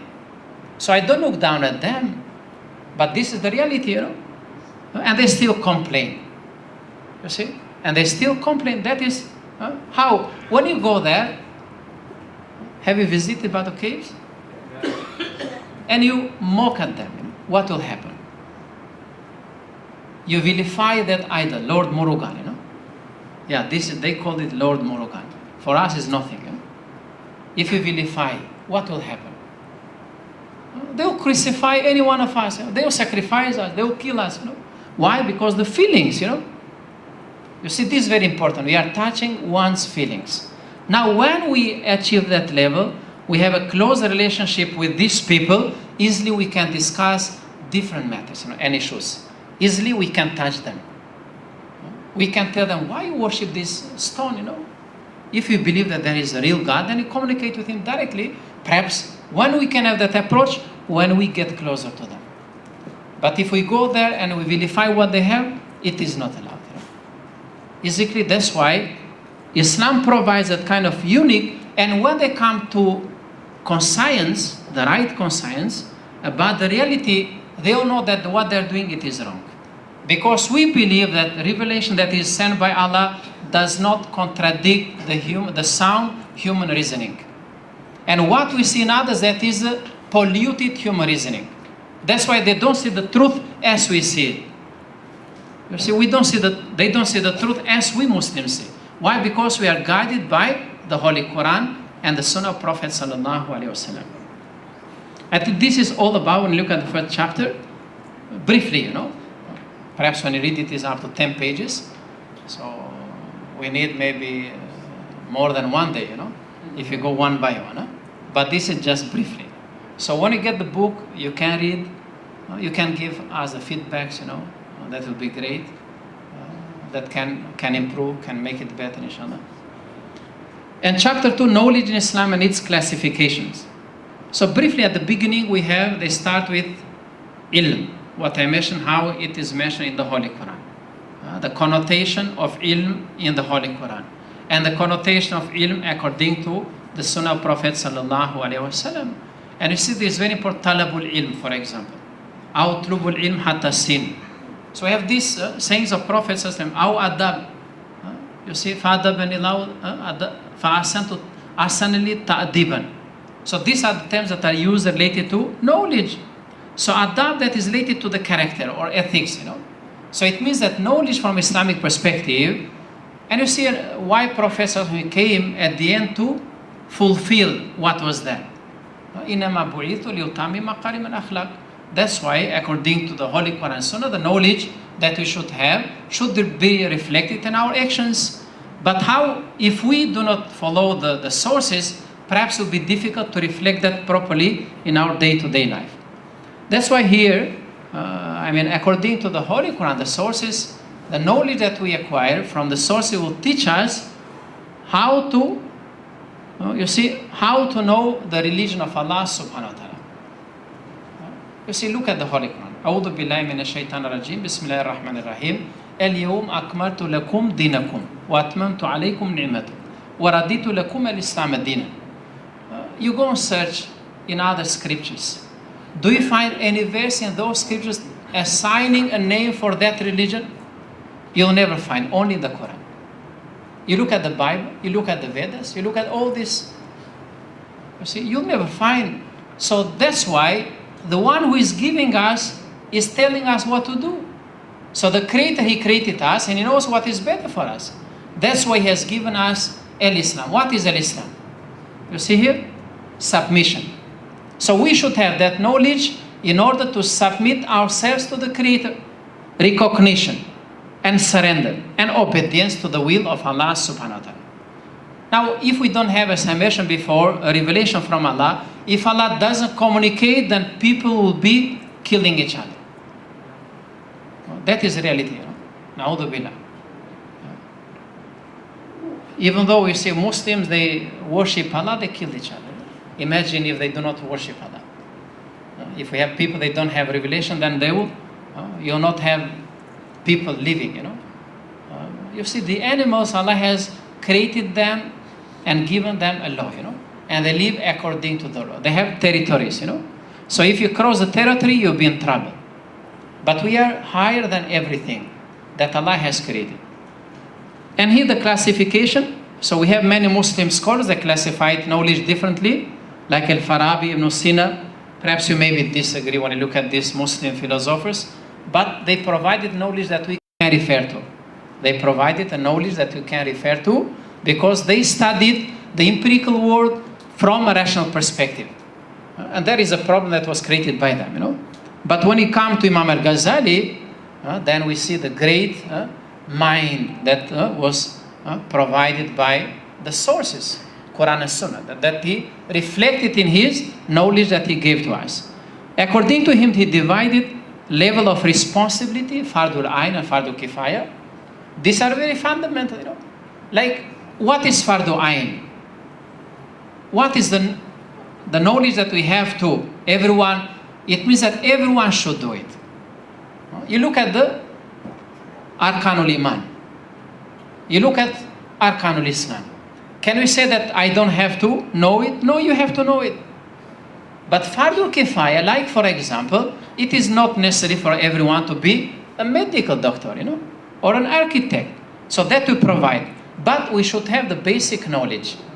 But when you talk about expertise, then that's why he said according to the level of responsibility that we have towards the community and towards Allah subhanahu wa ta'ala. And according to the sources, we have the Sharia knowledge and non-Sharia knowledge. Like what we have today from the West, it is non-Sharia knowledge. Why? Because they don't refer to the sources of knowledge that have been revealed by Allah subhanahu wa ta'ala. They refer to the human reasoning, and experience. So for them, science proves everything. Whereas for us, it is based on the knowledge that we get from the sources of Islam. That's why Sharia, whatever Allah gives us. And according to Islamic Sharia, it provides for us two types of interest, interest pertaining to dunya and interest related to akhirah. And you tell me, where do we have any other system that is perfect, that will give us the right perception about these two types of interest? That is dunya and akhirah is very difficult, You'll find a corrupted system that will give us this perception. But Islam is giving us the perfect understanding about this perception. And social function, when you look at the praiseworthy and blameworthy knowledge. Now, Allah created us in a way that we are able to distinguish between good and bad. And we have in the Holy Way, La yastawi al-ama wal-basir, ashabun nar wa ashabul jannah. So if that is the case, then it means that there is wrong and there is right. So if there is everything right, we have to be like angels. Angels, they do not say no, they do not disobey, but we say no. That's why when we have the right to say no, then Allah has given us that ability to distinguish between praiseworthy knowledge and blameworthy knowledge. And what is praiseworthy knowledge? The knowledge that will be accepted by Allah subhanahu wa ta'ala. That is based on ma'ruf, acknowledged by Allah as the right knowledge. And the one that is blameworthy, the one that is destructive in nature. And when you look at the West, some kind of knowledge that is provided by them, it is praiseworthy. So we don't say that 100% it is blameworthy. Is it clear? So that is how when we read, reflect, then easily we can benefit from others. If you go back to the early stage, how Muslims, when they translated literature from other civilizations during the Andalusian period, or when Prophet ﷺ sent the first du'at to preach Islam, he told them, you study them. You see, you have to know them. So when they studied them, they knew them, easily they could communicate with them. So that is very important, to know others before we communicate. That's why, and we can distinguish between, because when we know others, we can find among them some kind of good knowledge that they have. So it means that they have maintained some kind of knowledge that Allah has given to them as He gave to everyone according to the creation. So we have to touch that kind of knowledge. It is like when you meet a thief, and you ask him, why did you become a thief? Were you a thief before? He said, no. Then why did you become a thief? So it means when you go back to your origin, you are good. Then why did you become bad? You see now? And even being a thief, he is willing to donate, to make something good. Basically, why? Because he has that ability to distinguish between blameworthy knowledge and this praiseworthy knowledge. Like blameworthy can say like magic, based on this horoscope now. We don't believe in luck, We Muslims, we don't believe in luck. We believe in qadar and qadar, Luck, it means that I pass by, I find 50 ringgit, That is not luck. This is qadar and qadar. This is a qadar of Allah. Is it clear?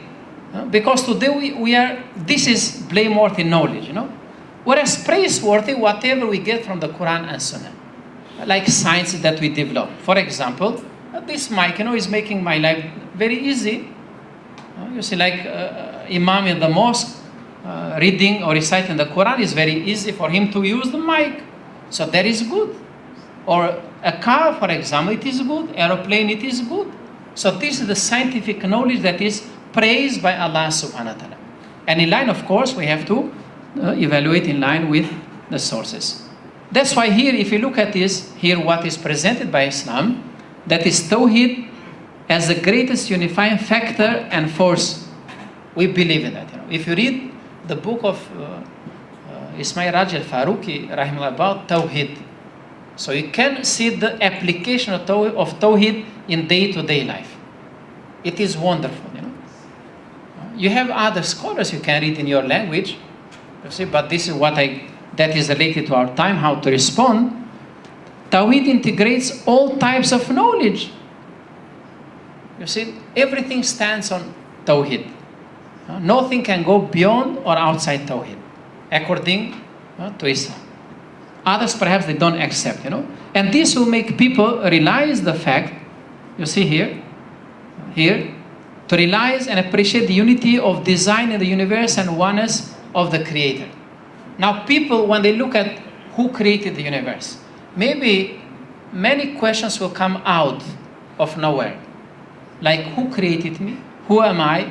From where do I come from? Where do I have to go after this? What will come next? It is like when we finish, what will be next? Allah knows. You see, these questions. Who designed this? Why the water of the river is going down, not up? Like Isaac Newton, when he threw the apple, it's coming down, You see, gravity. So who created all this? Who designed all this? Who fashioned all this? This will make man think, and at the end he's going to reach or know the Creator. Of course, without the revelation it will be difficult. That's why Allah provided the revelation to complete the way He created man, according to the fitrah. Now, if somebody will die, then if he lives properly, Allah will be fair with him. If he doesn't come into contact with the revelation, it's very clear, in the Holy Quran. But today we have to provide for them, As we have many good people outside there among the non-Muslims, that they are contributing to the community, then how do we have to make them to know the Creator properly? But first we have to know. First we have to know that. And chapter 3, the fundamental differences, here, I give you this, briefly. Both the Islamic and secular conceptions, like importance of knowledge, the value of knowledge, and the value of the pen. You see, what is the value of knowledge? Why do we have to study? Some people, they'll tell us, you are wasting your time, Why do you have to go and study? When you have another alternative, like today, we have in some places, you don't have to sit like we are sitting here. You just pay, you can get a degree, And they're looking at us, They're telling us, you are wasting your time, my brother or my sister. Knowing some people, without any degree, they have become millionaires, So this will make us get confused, But we value knowledge. We say that whatever it is, whatever I have to study, I have to understand, I have to read. You see, if we don't do this, I cannot achieve. At least I know myself, And when we ask those people who don't have any degree, they do not know who they are. They know just only what they have. For that, they'll kill you. When you ask them who you are, they don't know. It will be difficult for them to respond to us. That's why to value, but depends on the system that we are. So that's why we Muslims value knowledge according to what we have. And others, they value knowledge according to what they have. If you look at the communities that we have, we might differ with them, and we differ with them.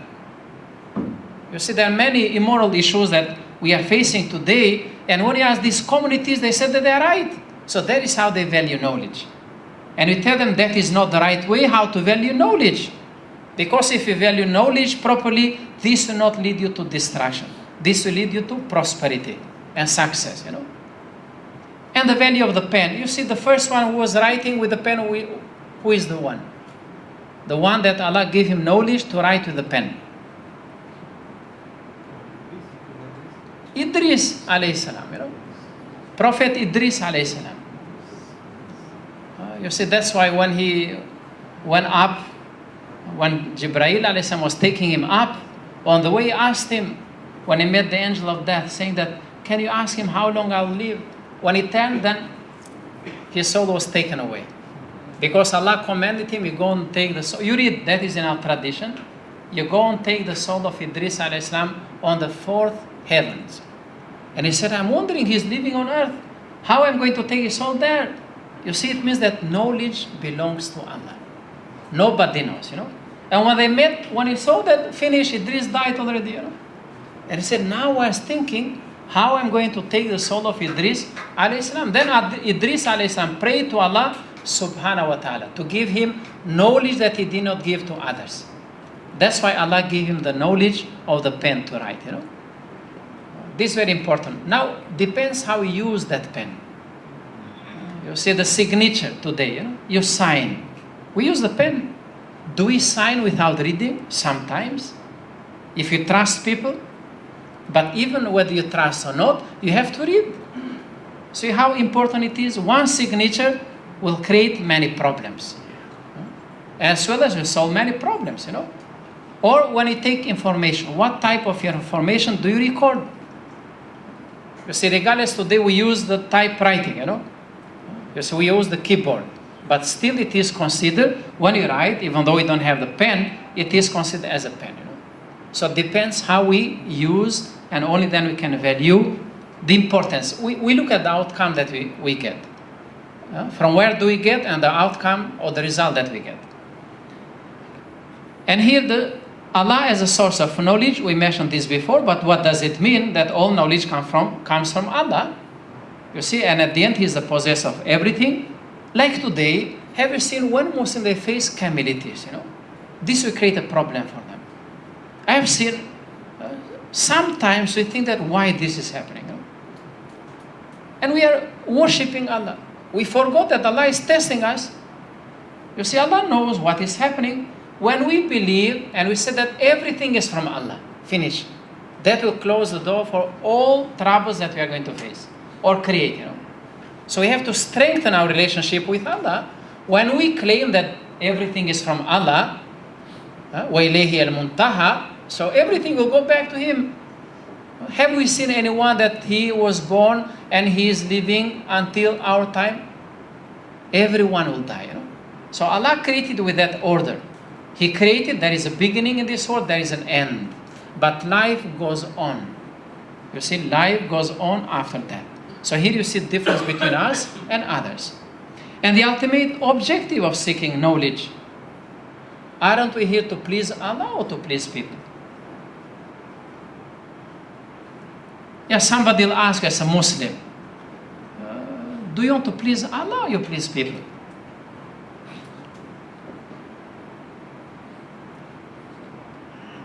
You see, I can share with you that before I came to Malaysia to study Islam, you know, I just started to read a bit in my country, you know. You say, I didn't know Islam, alhamdulillah. Because of this university, I'm someone that at least I know something for myself, you know, and I'm sharing with you. You see, there was a medical student. He was a brilliant student, you know, from the same village with me. I remember that when we were going to the city, he was telling me, since you believe that life after death is better, why don't you kill yourself? This is very crucial, you know. Question, this is a great challenge, you know. I was thinking, I didn't know how to respond, you know. I thought he might be right.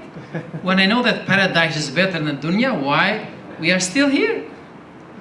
You see, but I know how to respond. You see now the reality? That's why when we acquire knowledge properly, and we believe that we are not supposed to cause any harm to ourselves or to anyone else that is created by Allah. Basically, that is very important, you know. So people, they will ask us many questions. You love Allah very much. Like, you know, this is the witness of Jehovah. They are telling people that if you kill yourself, you'll enter paradise. So where do you find? What kind of religion is that? You know? Not only killing, they tell them you hang yourself when? Sunday night. You know? And where? In the toilet. You have read about them, you know? This creating problems. The Jehovah witness, you know? You see, these are very famous in Europe, I think even here, and the government doesn't care, you know. Many people, especially young people, they are killing themselves, you know. So this is very crucial. So for us, if we do not know, how are we going to respond? That's why you have to have the proper knowledge. So we have to tell, yes, we are here to please Allah. I am not here to please you. If Allah is pleased, then you'll be pleased. If Allah is not pleased, if you are not pleased, why should I mind? Is it clear? So that should be the general ruling, Because if Allah is not pleased with us, and people are pleased with us, we are doomed forever. So pride is given to the will of Allah. So we should have that very clear picture.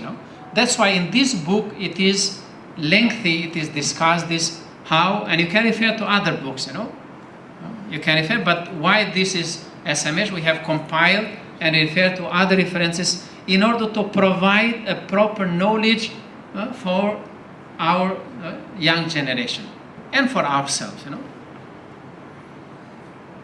And of course, here I have mentioned to you how to respond.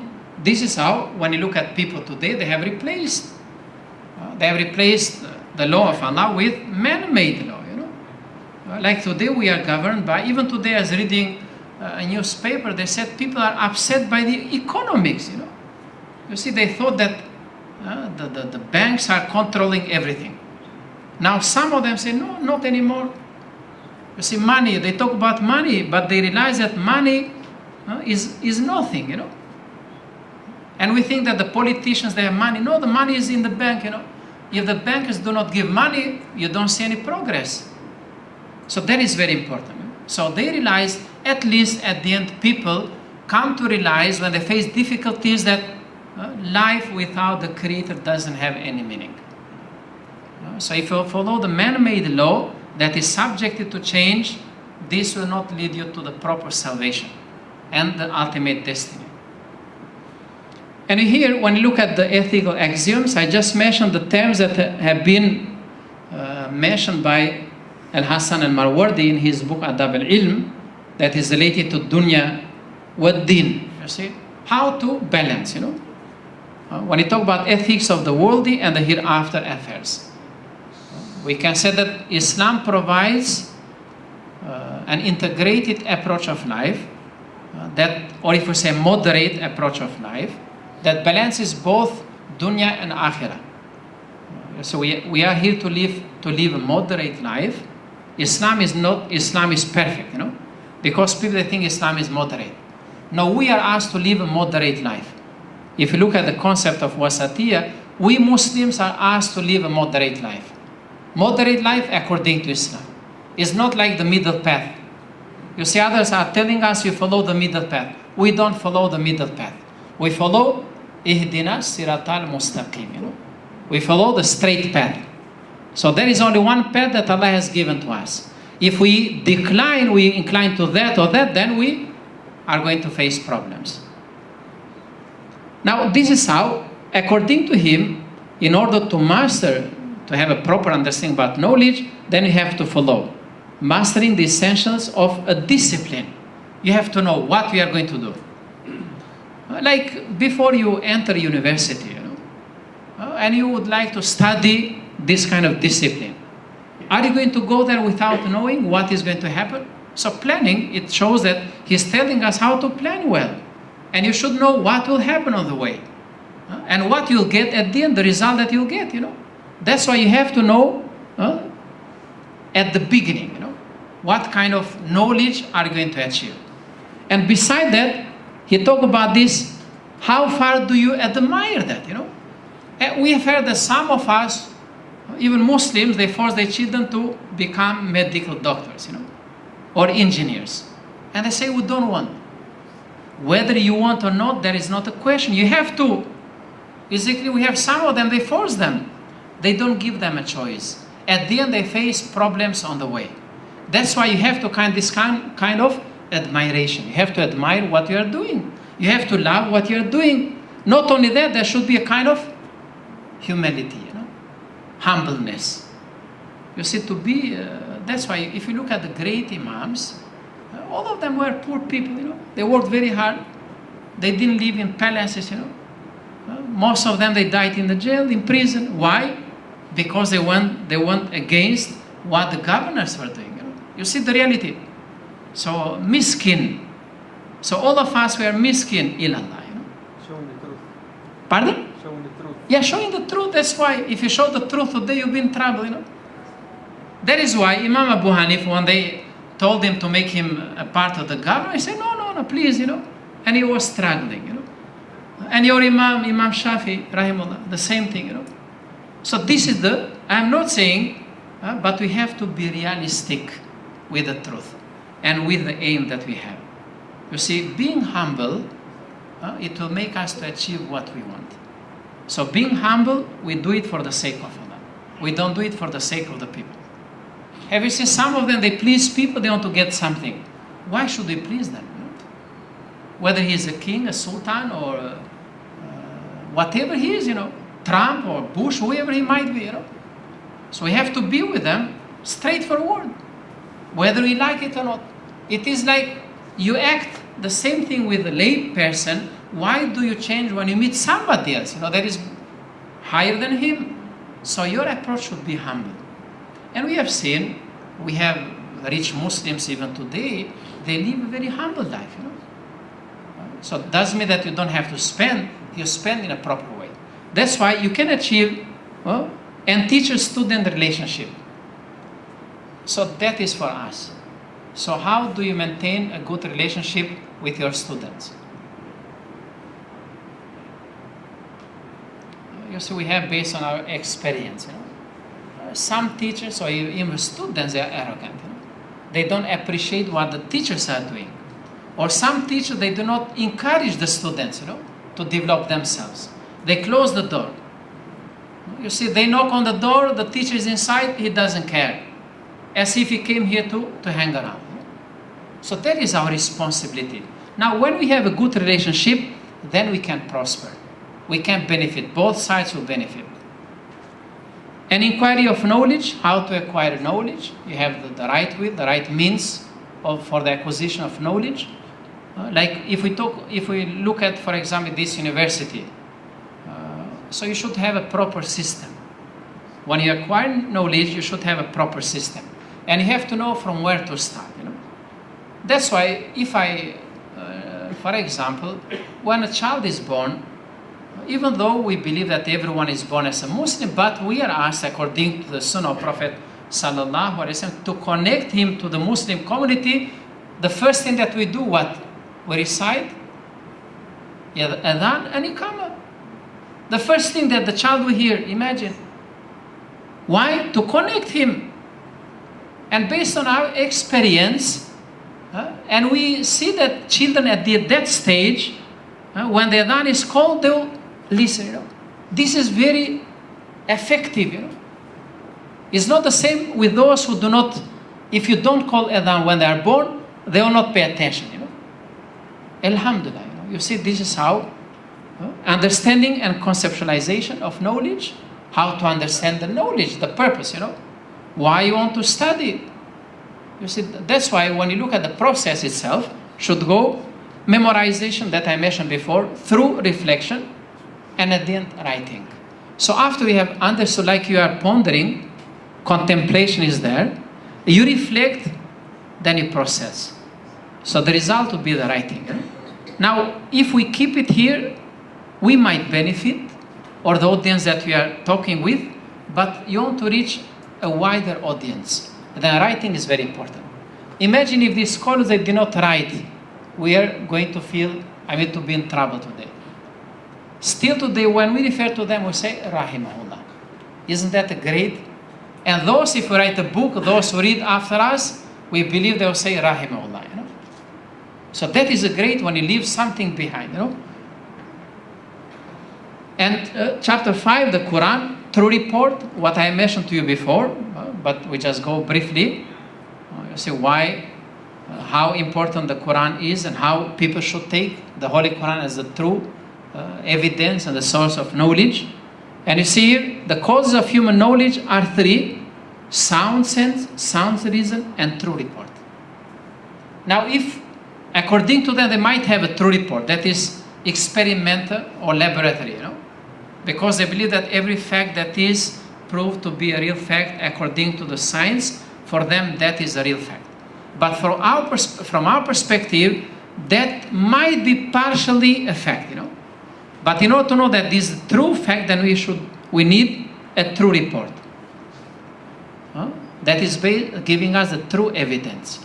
That is the Holy Quran. So if we have a sound sense and reasoning, we believe that this will not contradict the true report. And the true report will not create any problem for the sound reasoning and sound, sense. Have you seen when you are dealing with an ignorant person? We'll be confused. Easily we are going to get confused. Why? Because he's messing up everything. But when you are dealing with a knowledgeable person, easily you can solve a problem. Why? Because you are dealing with a sound mind.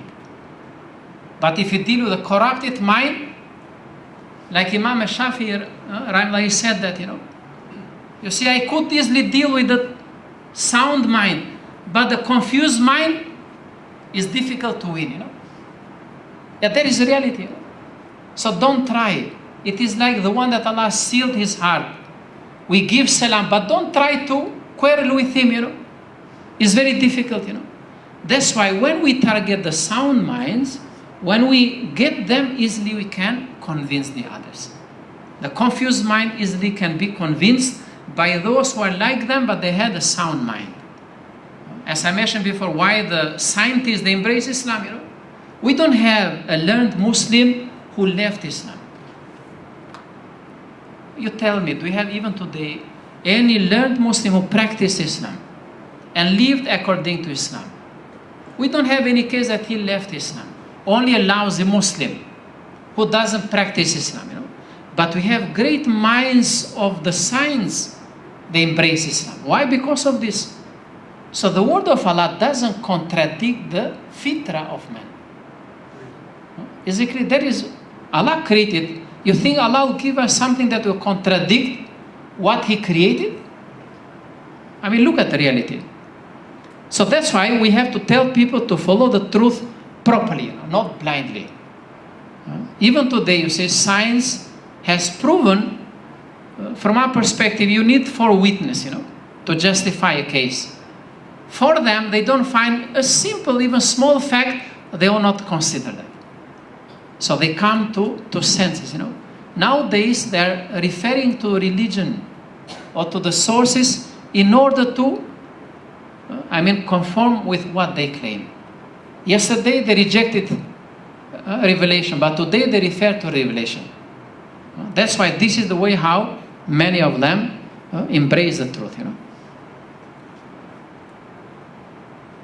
And here we have, this is about knowledge. This is chapter 6 about civilization. So it's a brief history about civilization in general. What I mentioned to you, like they went back to the Greek civilization, how it was developed, the characteristics of the Greek civilization. This is why the West, they read and they revived the Greek civilization because of the material development, We know that the Greeks, they went through the flourishing period. They achieved when they avoided the false religions of their time. And they followed the true reasoning, We believe in that, So they did not follow revelation. That's why they came out with the idea of man-made God, And they used that hypothesis and they claim that whatever we have, it is a creation of man. So here how we are going to respond. That's why we should know the history of civilization. And description, that characteristics and elements of civilization. So what are the characteristics? If you want to have sublime civilization, like we say revealed based on revelation, then the characteristics of that civilization should be sublime in nature. Like if we talk about the worldview, you see, when I talk about should be from God, Rabbani in nature, You see, when I talk about from Rabbul Alamin, from God, everything will go back to Him, And the elements that will maintain, like we have Tawhid, concept of Tawhid, for example. We have the concept of Khilafah. So these are the elements, how to maintain. Like how do you build the house? You have the basis. You see, you have the foundations to build the house.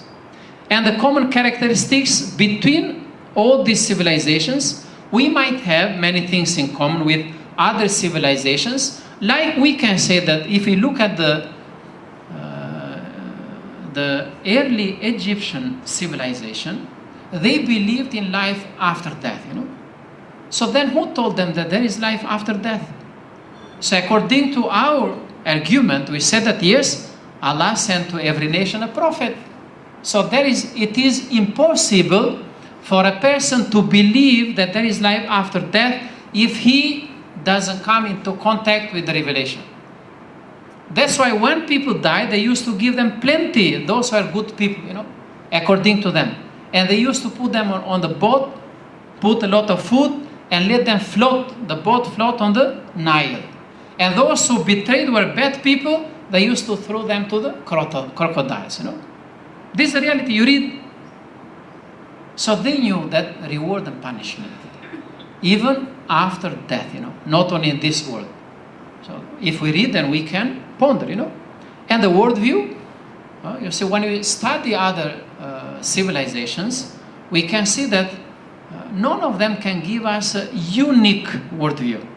But everyone has a worldview, according to their perception about the reality.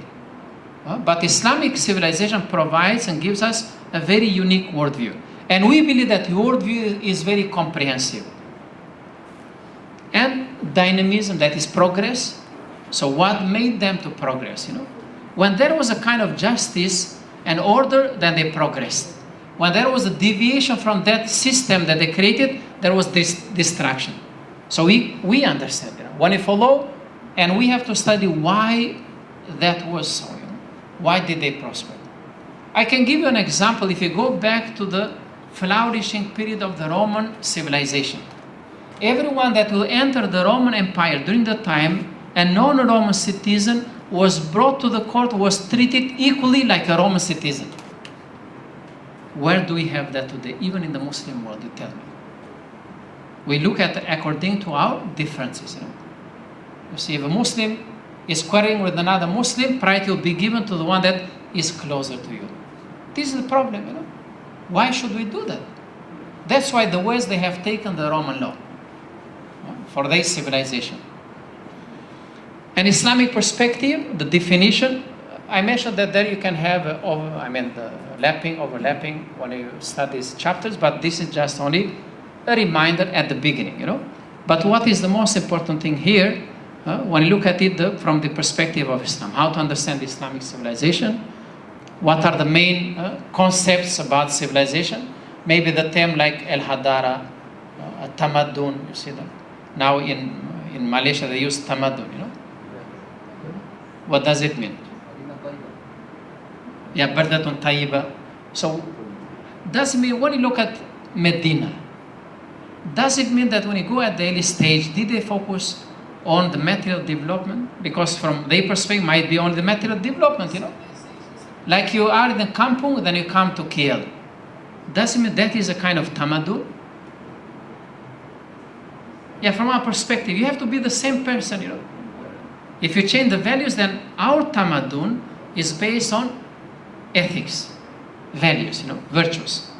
So that is very important. You don't have to change, Whether you are in kampung or in KL, you have to behave the same.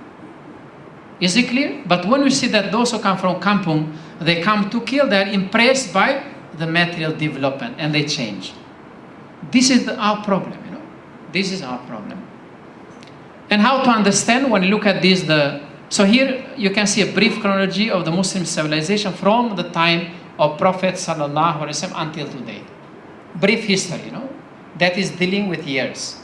When it started, how it was developed. Only the years, the timeline. But the fundamentals of Islamic civilization, now we have to understand the position and the goal of man's life. And we have to provide for them. What do they need? What do they want to achieve? Like if you know that people, what they want to achieve, then what they're going to get at the end, easily we can provide for them. Then these are other characteristics like universality, moderate rationalism, tolerance, integrate and balanced civilization. Can we find another civilization? You can say the Western civilization, but that is partial. It does not accept the revelation. Then it is not balanced civilization. So balance, it means, should provide all aspects of life and all the demands of man and all the needs of man. You see, like in the West, when people, they were, after the fall of communism, why we had this kind of religious awakening, because of the emptiness that they found in themselves. Until today, you know. If you go there, they find this kind of emptiness. Why? Because what they have doesn't provide it. And the contributions of Muslims to knowledge and civilization, you know, the many scholars, they contributed, especially if you go back to the sciences, you know, they were there in application, but how they were produced as disciplines. Then it became very clear during the Andalusian period of time, when the Muslims, they produced, like in mathematics, you know, Al-Khawarizmi, for example. So you have here all the Muslim scholars, you know. Or in physics, you see, when maybe you heard about Salahuddin al-Ayyubi, you know. We are wondering, maybe only Tun Mahathir, he knows medical, maybe physics, you know. From that, he was a physician, Salahuddin al-Ayyubi. So he is the one who treated the Richard, you know. He treated him, imagine the Muslim leader treating the enemy, you know.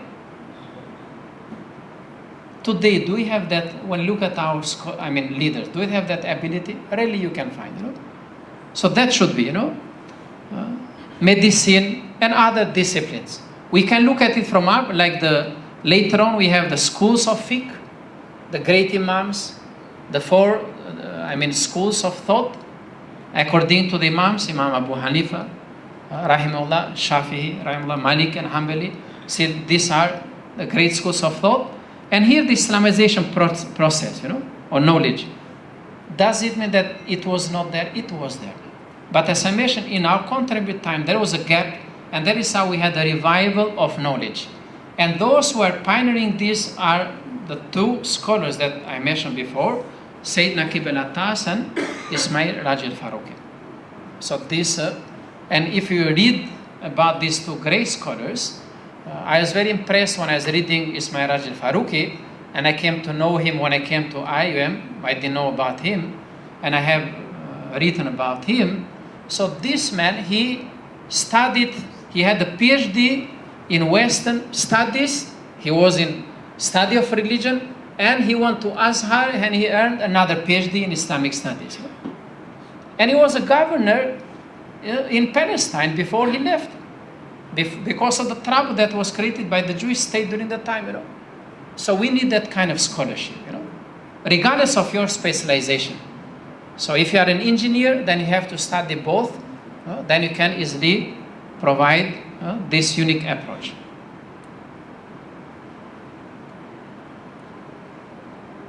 And the mosque and the symbol of Islamic civilization and its role, we know that at the beginning it played a very important role in providing the right knowledge for Muslims, and it served as a place of conversation.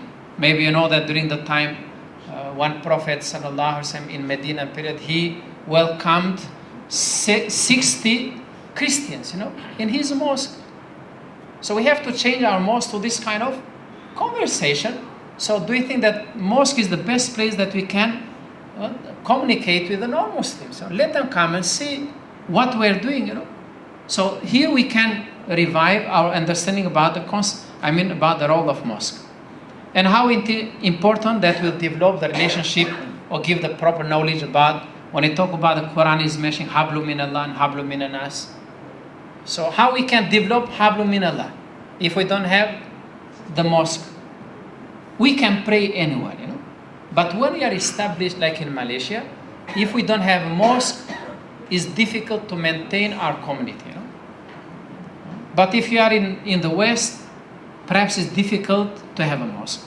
But it doesn't mean that we find this an excuse not to pray, you know. But if you look at that, it's very important. No? And the relationship between other fellow people.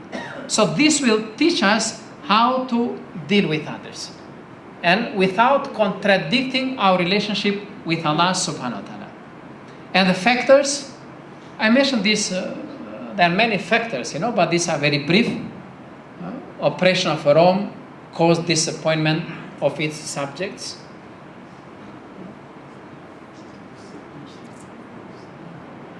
Do you have time? Yeah, we can have tea. You all have time But I worry that can we finish before the adhan or you want to continue after the prayer? I think just is left just a bit, Is okay?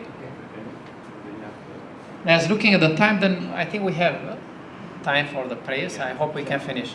Is okay, or if I don't have any problem, we can continue after the prayers. But these are according to this book, these are the factors. If you go back to that time, not only the Romans, but even others, why, when you look at the reasons that why others embrace Islam, and this paved the way for the rise of the Islamic civilization. If we say, maybe we can say the spread of the Islamic civilization, and how others accepted Islamic civilization, and they found this as an alternative for them, for themselves. And the emergence of Islam in the Middle East, if you look at that time, how Islam was developed, introduced, the Arabs, changed. They were Bedouins, then they became the leaders, Nobody knew the Arabs. Nobody bothered who the Arabs were. But suddenly the Arabs became the leaders. So that was very challenging for that time, So looking at that phenomenon will make somebody embrace Islam. Imagine it is like if you go to the jungle, there is someone who lives, nobody knows him, he'll become a Muslim, he'll prosper, progress. People are wondering, what is happening, So why he's doing so? Why he's behaving differently? And you know that the Arabs were causing problems for the Romans when they are passing by, But when they became Muslims, they did not do that anymore. So that impressed others. And the city that had Islam become greater, like Mecca and Medina, So when people, they came to know about the news, there's a progress, They revived the haram, people, they used that in a proper way. So that gave a good news, and they paved the way for others to embrace this reality. And what was provided by Islamic civilization? This is very fundamental.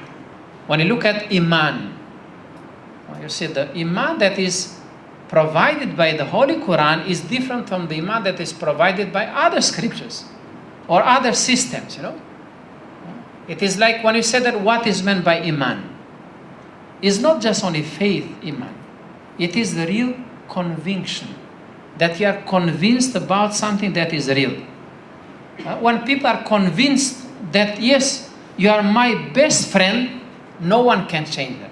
But when you talk about faith and belief, it might change, You see, that is very important. You study many scholars because it's better to use the Quranic terminology, If you use Iman, if you translate to Bahasa Malay or English language or another language, the meaning is not the same. You see, faith doesn't resemble that meaning, like Iman. Like Din. Din is very comprehensive, It's not like religion. So better if we use Quranic terminologies, that will make us prosper. And will make us to unite ourselves, to come closer to each other.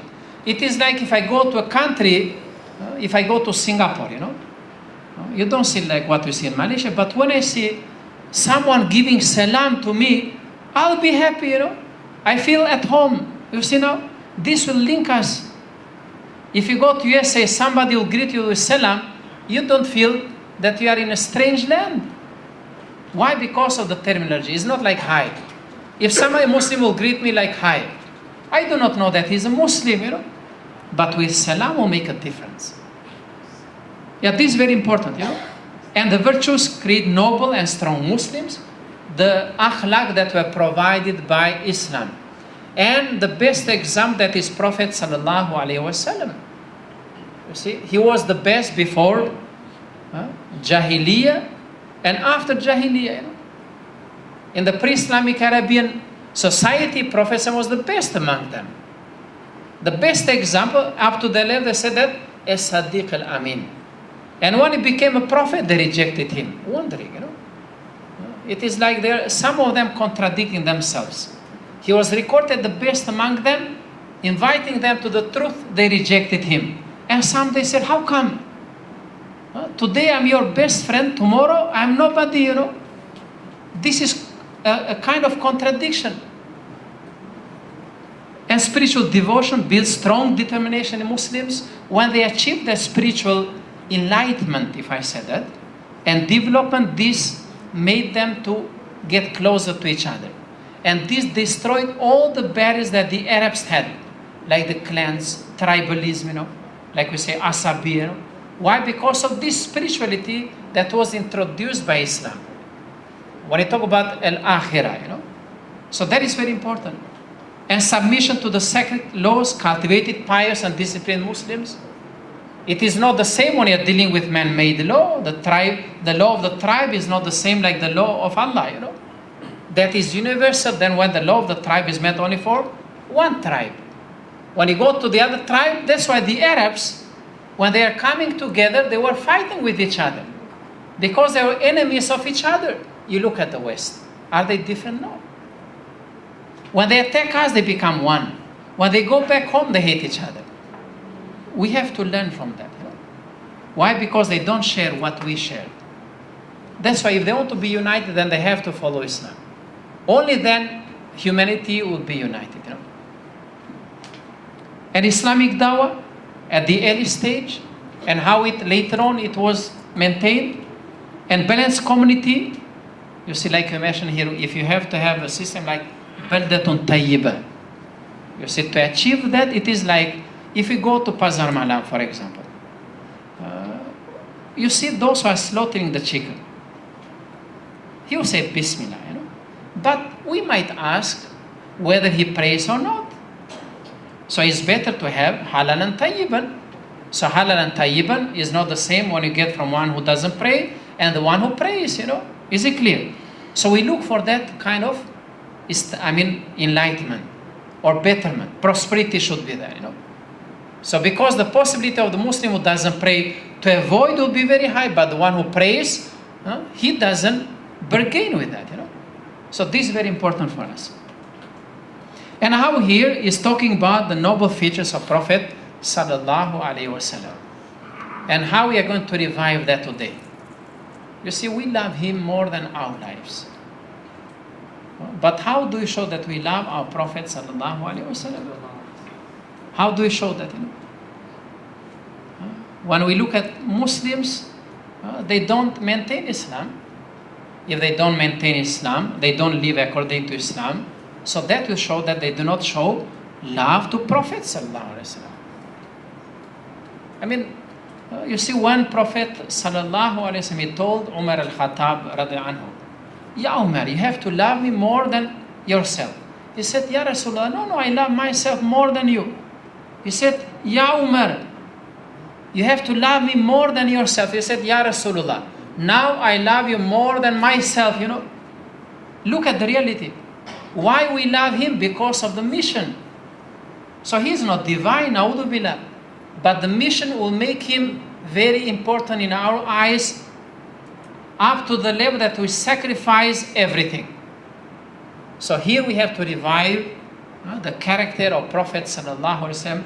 How did he present Islam during his time? And here we have the contribution of many scholars to the Islamic civilization. Perhaps you know the Jawi,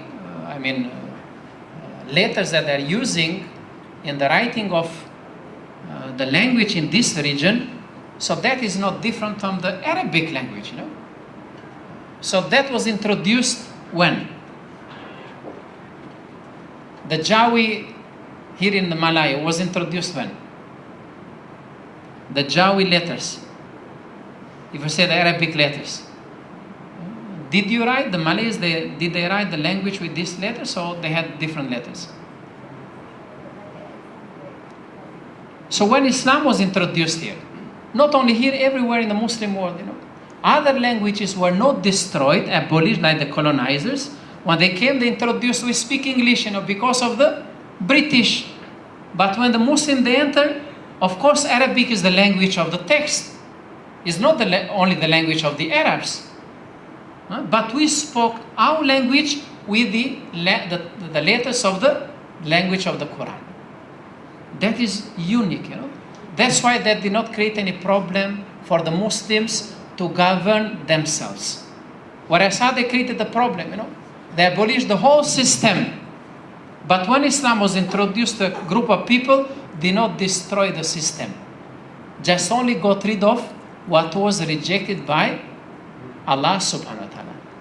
So that is very important. When you look at the contribution of many Malay Muslim scholars, it goes back to the 17th century, and up to date.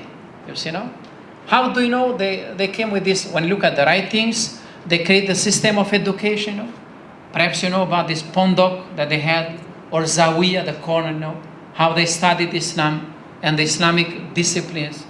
And in order to maintain, they provided the literature. And the literature, it was not written in other, letters, but it was written in Jawi.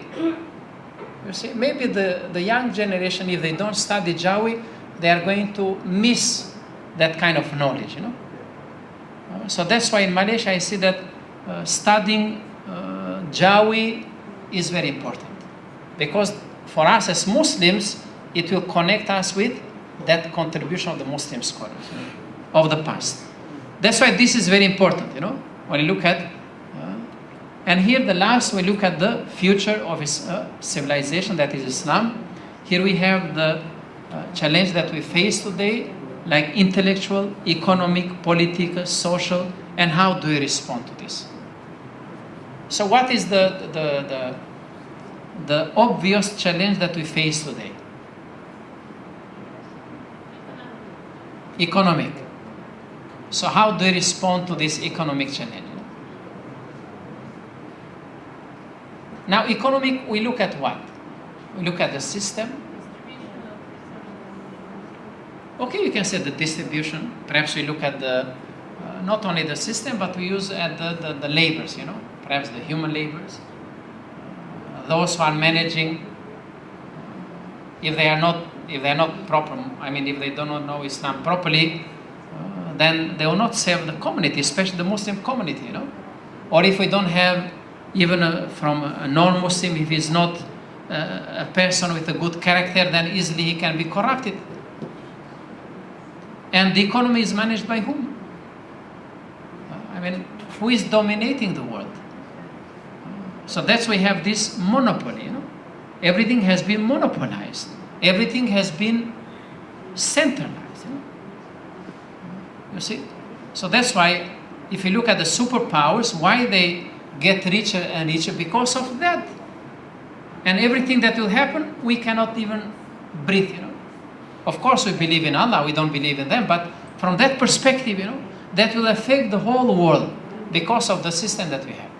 And we provide, like in Malaysia, Islamic banking and finance. That is good. How to respond? Not only the system, but we need the people before we have the system. And before providing the people, we need the education system to change. I remember when this university was introduced, they had this in mind. You see, they wanted to not only, we don't want to have only good imams, but we want to have good economists, Muslims, Muslims. Not the non-Muslim, we want Muslims to manage this. And if we provide the system that is based on pure Islamic banking and finance, I am sure that non-Muslims will face or will have more safety when they come to us. You look at the West, most of them want to introduce halal system. They feel safety because they know that everything, when they slaughter the chicken, we clean it properly, When others, they slaughter, they don't care because they don't have that. Rarely you find among them who clean it properly. You see, the Jewish people have been attracted, Christians have been attracted, atheists have been attracted. That is good. But we should have, here in Malaysia, it is if we say the start, and we have to maintain. So we don't have to, but this is perhaps, it is a challenge, yes, we know that. But we don't have to use this as something that will disencourage us. So as I mentioned before, they will work, we have to work. So that is the reality, how to respond, And being academicians, we can use the pen, how to respond to them.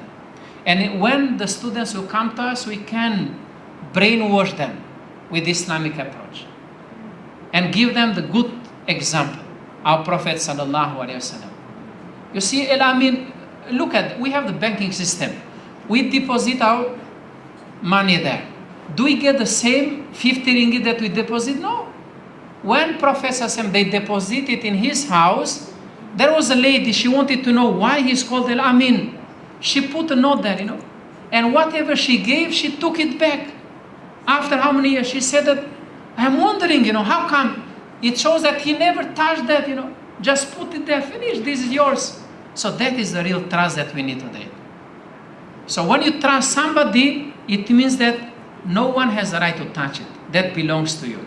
So this system we have to introduce. And another, as I mentioned, like society, you see, our society is having problems. Why? Because of the family institution.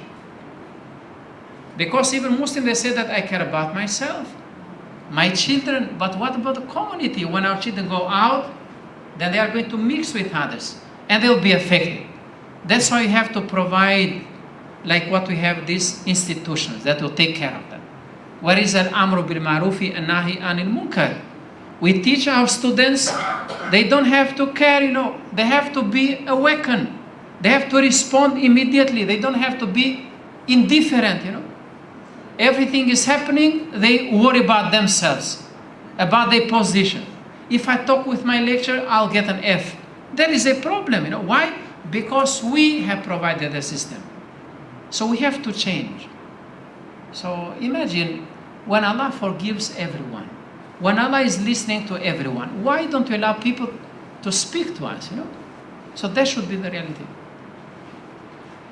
I think this is the end, thank you very much, May Allah bless all of you.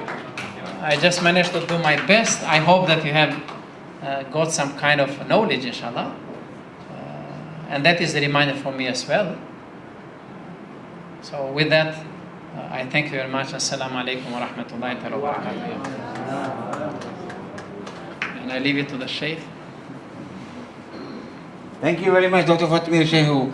So, kita sangat-sangat berterima kasih kepada Dr. Fatmir. Sekira tuan-tuan dan puan-puan sekalian ada mempunyai apa-apa soalan, boleh diajukan.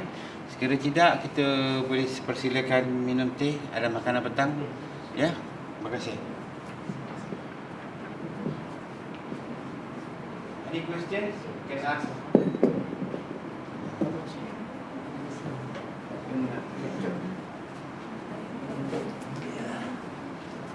Yes. Yeah, please. Yeah, please. Assalamualaikum warahmatullahi wabarakatuh. Waalaikumsalam. According to what we discussed this evening about concept and theories in research, we know, we believe wahyu is concept salih likulli zaman wa makan. Nah, when we want to writing in the journal, why we don't writing about wahyu? Wahyu. Yes, we must put under in the footnote. Why? I don't understand why I don't writing when I teach by someone. Yeah. Okay. Yes. Okay. There is a I question. study from someone. Now, when we explain about ghaib, ghaib. Yeah. Yes, like iman, like iman, munafik, and so on. How we must to explain about that. Okay, thank you. Yeah. Okay.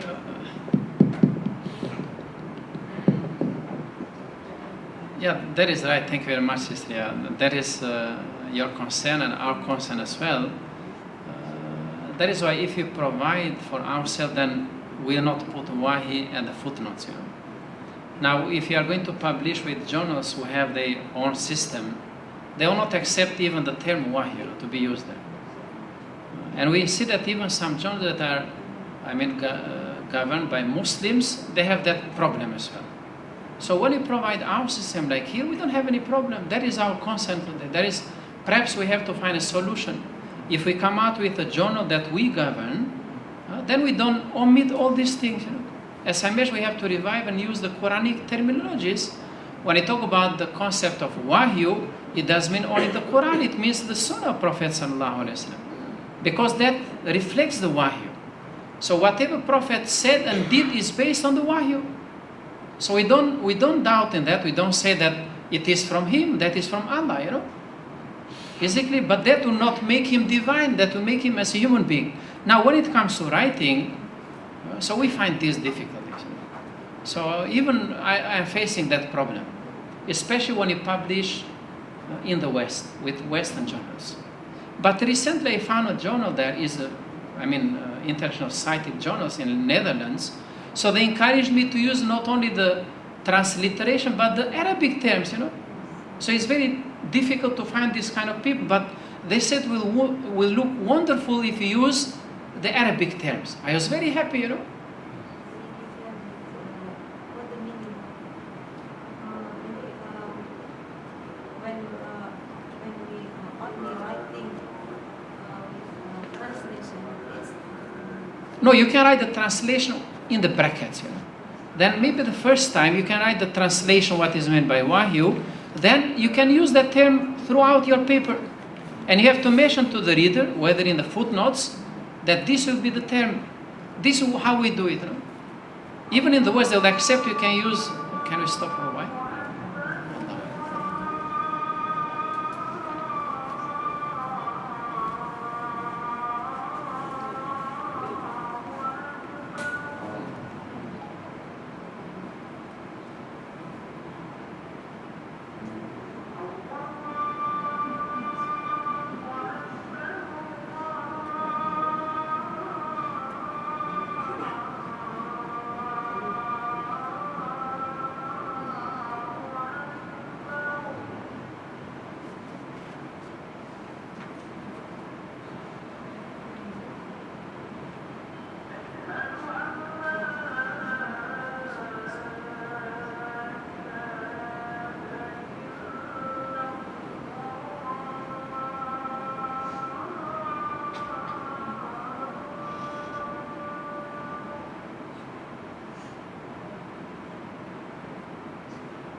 As I mentioned to you, see, that is the problem that we might face as intellectuals. But they have used this, they do use some of the journals' transliteration in order to make it easy.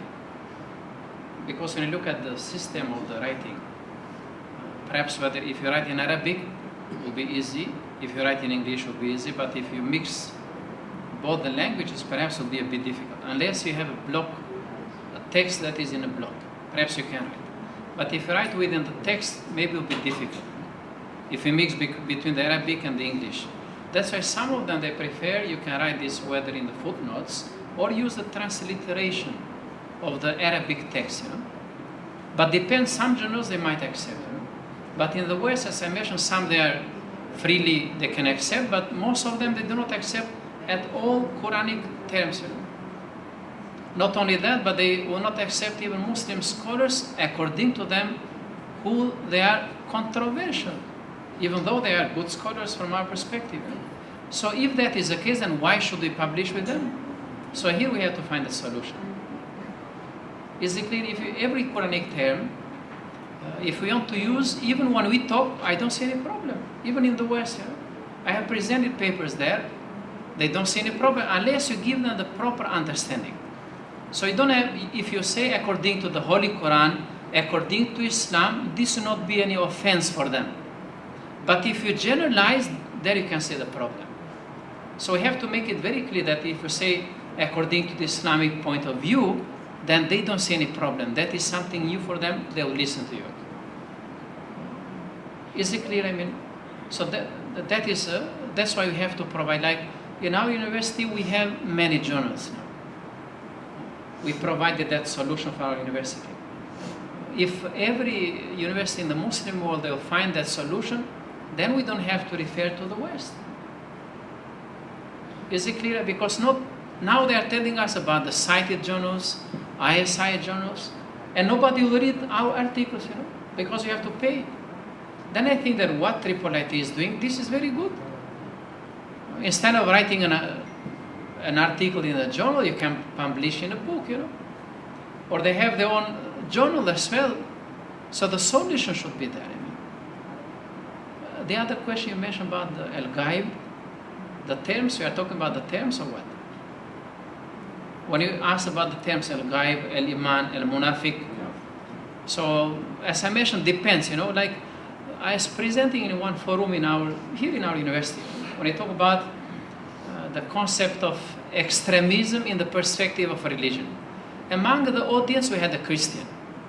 And both he and his daughter were studying in our university. And he said that I don't want any one of you to call me kafir. You see now? And I told him, you are right, but how do you call us according to you? Are we Christians? We are not Christians. So according to you, we are kafirs as well. But when we deal with you, I told him, we don't call you ya ayyuhal kafir. How can we avoid the Quranic term? So it's very clear, Then we explain what is meant by kafir, kafara, to cover the truth, Or to cover something, When you say cover something, and if they don't relate to religion, you say when you cover the truth, you don't speak the truth. But when I talk with you, I don't address you, ya ayyuhal kafir, you not listen to me. So in every religion, they have these terms, but they don't understand. So this will create a problem if we don't provide the right understanding about each one's approach. Like in Malaysia, we have these religious representatives. We do deal with them. So we have forums, we have dialogue, forums, interfaith, all this. But those who are very strict, they will not, give up. So that shows ignorance. So as a Muslim, we have to be humble, but we don't bargain. So we don't bargain. There is nothing, above the Quran. So how we are going to sell the Quran to them? You see, here we have to be very, exclusive, but inclusive when you communicate with them. Yeah, of course, even in the writing, In the writing, you have to do the same thing. It's very difficult, imagine. They lived with Prophet sallallahu alaihi wasallam, then they rejected him. And who are we? compared to our Prophet sallallahu alaihi wasallam. So you want somebody to become a Muslim within a night will be difficult. Or you want somebody to respect you, not becoming a Muslim, to respect us, then you have to respect them. So when you provide the right literature to them, the right information, I hope and we believe that we'll not have any problem, even with the Muslims. I hope that I answer your question, because the Quran is giving us everything. You see, when you call the Muslim a munafiq, how does he feel? Very bad. He will not talk with you anymore. Then we don't call him as a munafiq. Then we say that, please, don't do this. This is not meant for a Muslim. So this is meant for a munafiq, So he will understand. But if you say that you behave like a munafiq, so he will not talk with you anymore. Na'udhu billah. So you have to know how to communicate with people. See, it's difficult, When I came here to study Islam, you see, of course, if I did not be patient, sabr is very important, So to talk with people, you need sabr. Especially our students. We have students, they come to us and say that, I don't believe in Islam. So how are you to respond? And they come from Muslim families. You see, I don't believe in Prophet. So are you going to tell them, dismiss? No, we tell, please sit down. Let them talk. Even though they come, this is our problem. So how to respond? I hope that I have answered your question. Unless if you have any comment, if you have anything. Any additional question? Yeah, please, brother. For the friends of the books and another scholarship that triple IT took from what different reference. No, triple IT is not particular, Triple IT is allowing us to refer, especially all the Islamic literature. That is in line with Islam. Finish. They don't have any they don't tell us you refer to this. No. Compared to some organizations, I know them, they don't go, here we are referring to the Muttun, Umuhat al-Kutub. We don't refer to Ismail Raj al-Faruqi or Sayyidina Qiblatas only. But in some organization, they are telling us, no, you refer only to him, finish. So that is not Islam. You see? Triple IT reference probably to Bernard Lewis, Samuel Huntington, and other like that. No, you can refer to them. But if you write about Islam, you have to go back to the Ummuhat, I mean to the essence. Is the truth of what the Western reference like that? No. When you look at triple IT does not tell us you refer to the West, no. Otherwise, it is not Islamic, And otherwise, you don't have, there should be a balance. It's not like if you have IUM, we provide this, if we say integrated Islamization process will not take place unless you know both aspects, So you should know Muslim scholarship and the Western scholarship. It can be compared. Yeah, you can compare. Why not? That's why in this book, I mentioned to you before, inside the text we have both approaches. This is what we give to our students, is a unique approach. So we have to know when they face the reality how to respond. If they do not know both approaches, it will be difficult. It is like, I'm a Muslim, I go to a supermarket. If I don't know that this is halal and this is haram, I'll not be able to cope up with it, Like in Malaysia it's very easy. You go, there is a section for haram. But if I do not know, if I don't read, then I'll face a problem, That's why we provide that kind of system here. So Triple IT has given that. And I see Triple IT I'm a product of this university, It's not that I'm praising Triple IT, but this is the product. IUM is the product, and the curriculum that we have here, you don't find in other university. It's very unique, So we don't say that because Triple IT. No, this is the reality, If you look at Ismail Raj al-Faruqi, because that is how it started, and the initiative that was taken by the Malaysian government, and they provided this is very unique, Alhamdulillah, we say Alhamdulillah. So they don't follow any particular, they don't follow that. It is in line with Islam. Compared to I know other organizations, they refer to a particular scholar that is the ultimate finish, In Tripolite, we don't have that. So you can have both. You can refer to the West, you can refer to, depends on the topic that you're dealing with. Is it clear, brother? Depends on the topic that you are dealing with. That's why when Faruqi, he presented that scholarship, I mentioned to you before that he studied, he had a PhD in the Western scholarship, then he wanted to ask her to have a PhD in Islamic scholarship. You see, if you read his books, or Sayyidina Qiblatas, you read Islam and secularism is very unique, you know. But you go to the past, when you look at the books like Marwardi, Al-Adab and Din, you see, or other books, Dunya and Din, this is very important, you know. Or Imam al-Ghazali, you see, Imam al-Ghazali did not study in the West, but the approach he gave is very unique, is balancing both, you know. And that is how he responded to the Muslim philosophers, Tahafut al-Falasifa. So it doesn't mean that we have today, but today, as I mentioned, how do we respond? Then we have a sample. So I think what Tripolite is giving us, this is the sample how to respond. Others are doing that, you know. We don't say competition is there, but we want someone that is unique and true. So I hope that here we can find it. Yes, brother. Assalamu alaikum. Alaikum salam. Alhamdulillah. Thank you, sir, for your very intellectual talk here. Alhamdulillah. So, sir, yeah, recently, not recently, before around 6 months, I have read one book. That one is written by one of a professor of Georgetown University. She is a teacher of Islamic studies at Georgetown University. So, the title of that book, Islamic Jihadist. So I have read the whole book. So after completing the reading, I realized that when any Muslim reads this book, he will have a very negative perception about jihad of Islam. So by this way, I think that they are trying to destroy our perception, our terminology, which is so important in our Islamic perspective. And also we see that Islamic Studies department is now established at Oxford, Harvard, Stanford University, George Washington University.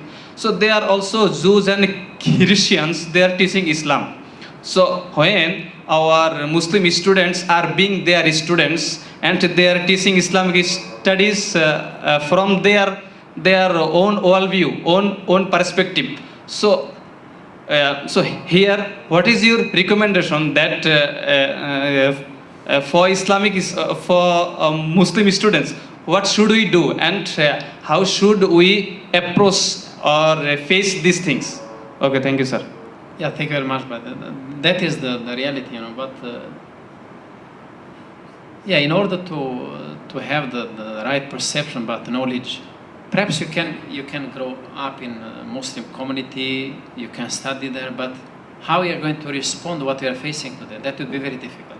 So perhaps we can encourage students, if they want to go to Islamic studies in Washington or whatever it is in Oxford, perhaps they can go only at the highest level, maybe master or PhD, when they have perfected the knowledge about Islam. Otherwise, if they go when they are at the low level, this would be a disaster for us, you know. It would be difficult to respond, you know. That's why when you look at during the time how Ismail Raj al-Faruqi and others, how they presented Islam to them, to the West, you see in Temple University, they were providing people like him scholarship for Muslim scholars, bringing them from the Muslim world at the master and PhD level. And you see, one of them was telling us a secular, scholar teaching religions, you know, concept of God. And he was saying that now we have a game, let us play. And they had a Muslim, a Jew, a Christian, a Buddhist, a Hindu in one class, and a secular is the teacher, you know. So what can you do? But in UAE that doesn't happen, you know. So we cannot do this in Oxford, that please, I know many of them, they study about it. This is our challenge, how to respond, you know. Maybe there they will not allow us to replace them. So they want people like them. But we say at least we have reached them. Only the name Islamic studies, that is sufficient for us, you know. But we have to find the right people to send them to study, you know, how to respond to them. I found that most of them, of course, they will accept people that, people that serve them, you know. They don't know somebody that knows Islam perfectly. They don't know this. We know this very well. It is like if we allow a Christian to teach Christianity to our students in IOM, what will happen? Christian mission will take place. You know? Yeah, this is reality, you know. But we teach Christianity to them. So we bring them back home, you know. We do a comparison. You don't expect this from Christian to do it. Because he has his own interest, you know, or a secular. This is the problem that we face, you know. So I think perhaps we can choose that we can have this alternative. Maybe we can have, if we see that even master and PhD, they're facing problems, we might opt for a postdoctorate, you know. Or maybe after you have experience in teaching, then you can go there and you can have maybe 1 year. You see, now when you have this exchanging student system, program that we have, we might have, you know, like even undergraduate level to send, but we should have the proper supervision. Because if it, like we send students to a university in the West, for example, in other, like in psychology or engineering, you know, or in other fields, or in medical studies. So if we have the proper, let's say, advisor there, then we can send. If not, then it's better not to send, you know. They'll be exposed to everything. It is like, according to Kardawi, because this is a kind of hijrah, he says that if you know that you can maintain your identity as a Muslim, you can migrate. If you know that you cannot maintain, you don't have to migrate. Migration becomes haram. That is meant for every Muslim, you know.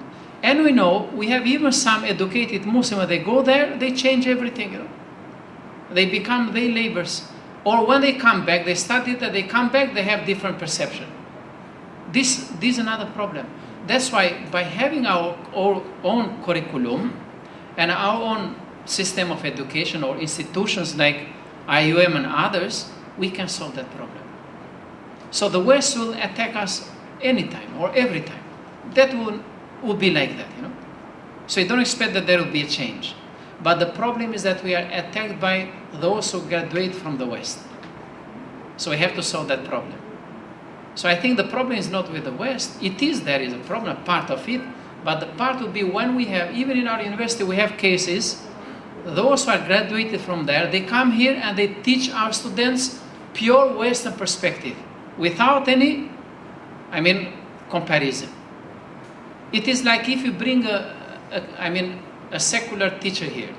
According to the system that we have, every lecturer should teach Islamic ethics. So how do you expect him to teach Islamic ethics? And what kind of ethics is going to teach? 5 to 10 minutes we talk about ethics. If we have a Christian, you expect him to talk about Islamic ethics? No. Unless he's going to accept. Then we have to monitor. You see, it's not easy. You know? That's why if we go there, we have a choice. Nobody is forcing us. But when we have to go, we make sure that we have proper knowledge about Islam. And I think we will not face any problem. This is my, observation. And we were supposed to do this long time ago, you know, to have this exchanging.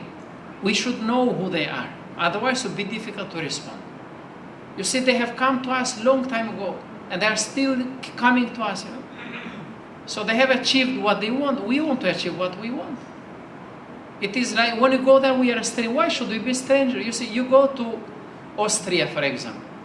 I've been there in airport. They provide a place for worship, you know. But they have a limited time. When I went there, they have a place for Muslim. There is a Quran. For a Jew, for a Christian, a Buddhist, a Hindu. I said, Alhamdulillah, nobody went there. And when I went there, nobody was there. The place is very clean. So at least they want to maintain themselves. That's why they provide. You see? Otherwise, they will lose, you know. They know that very well. but how to respond? That you mean this is, then we provide the literature. So we have great like Bernard Lewis, for example, is a Jewish scholar, but he wrote about Islam. And what he mentioned in his books, he mentioned good facts about Islam. So we have that scholarship. Some of them, when they deal with the scholarship, they are very dedicated to the scholarship. So nothing will make them bargain, But some of them depends on the agenda that they have. I follow this in Oxford, for example. We have some, or even if you go to Toronto, for example, McGill University. Some of the lecturers are not well equipped in Islamic knowledge, You see, then how can they provide?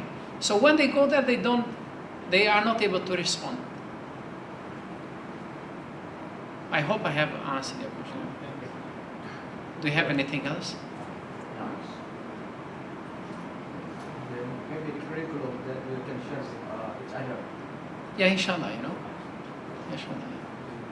So that I mean, since we are dealing with Yes. Triple IT, they will provide. You can come even with the lectures that, yeah, you can, no problem, inshallah. No problem. May Allah make it easy, inshallah. Okay, then I leave it to the sisters, yeah. May Allah bless all of us, inshallah. Welcome.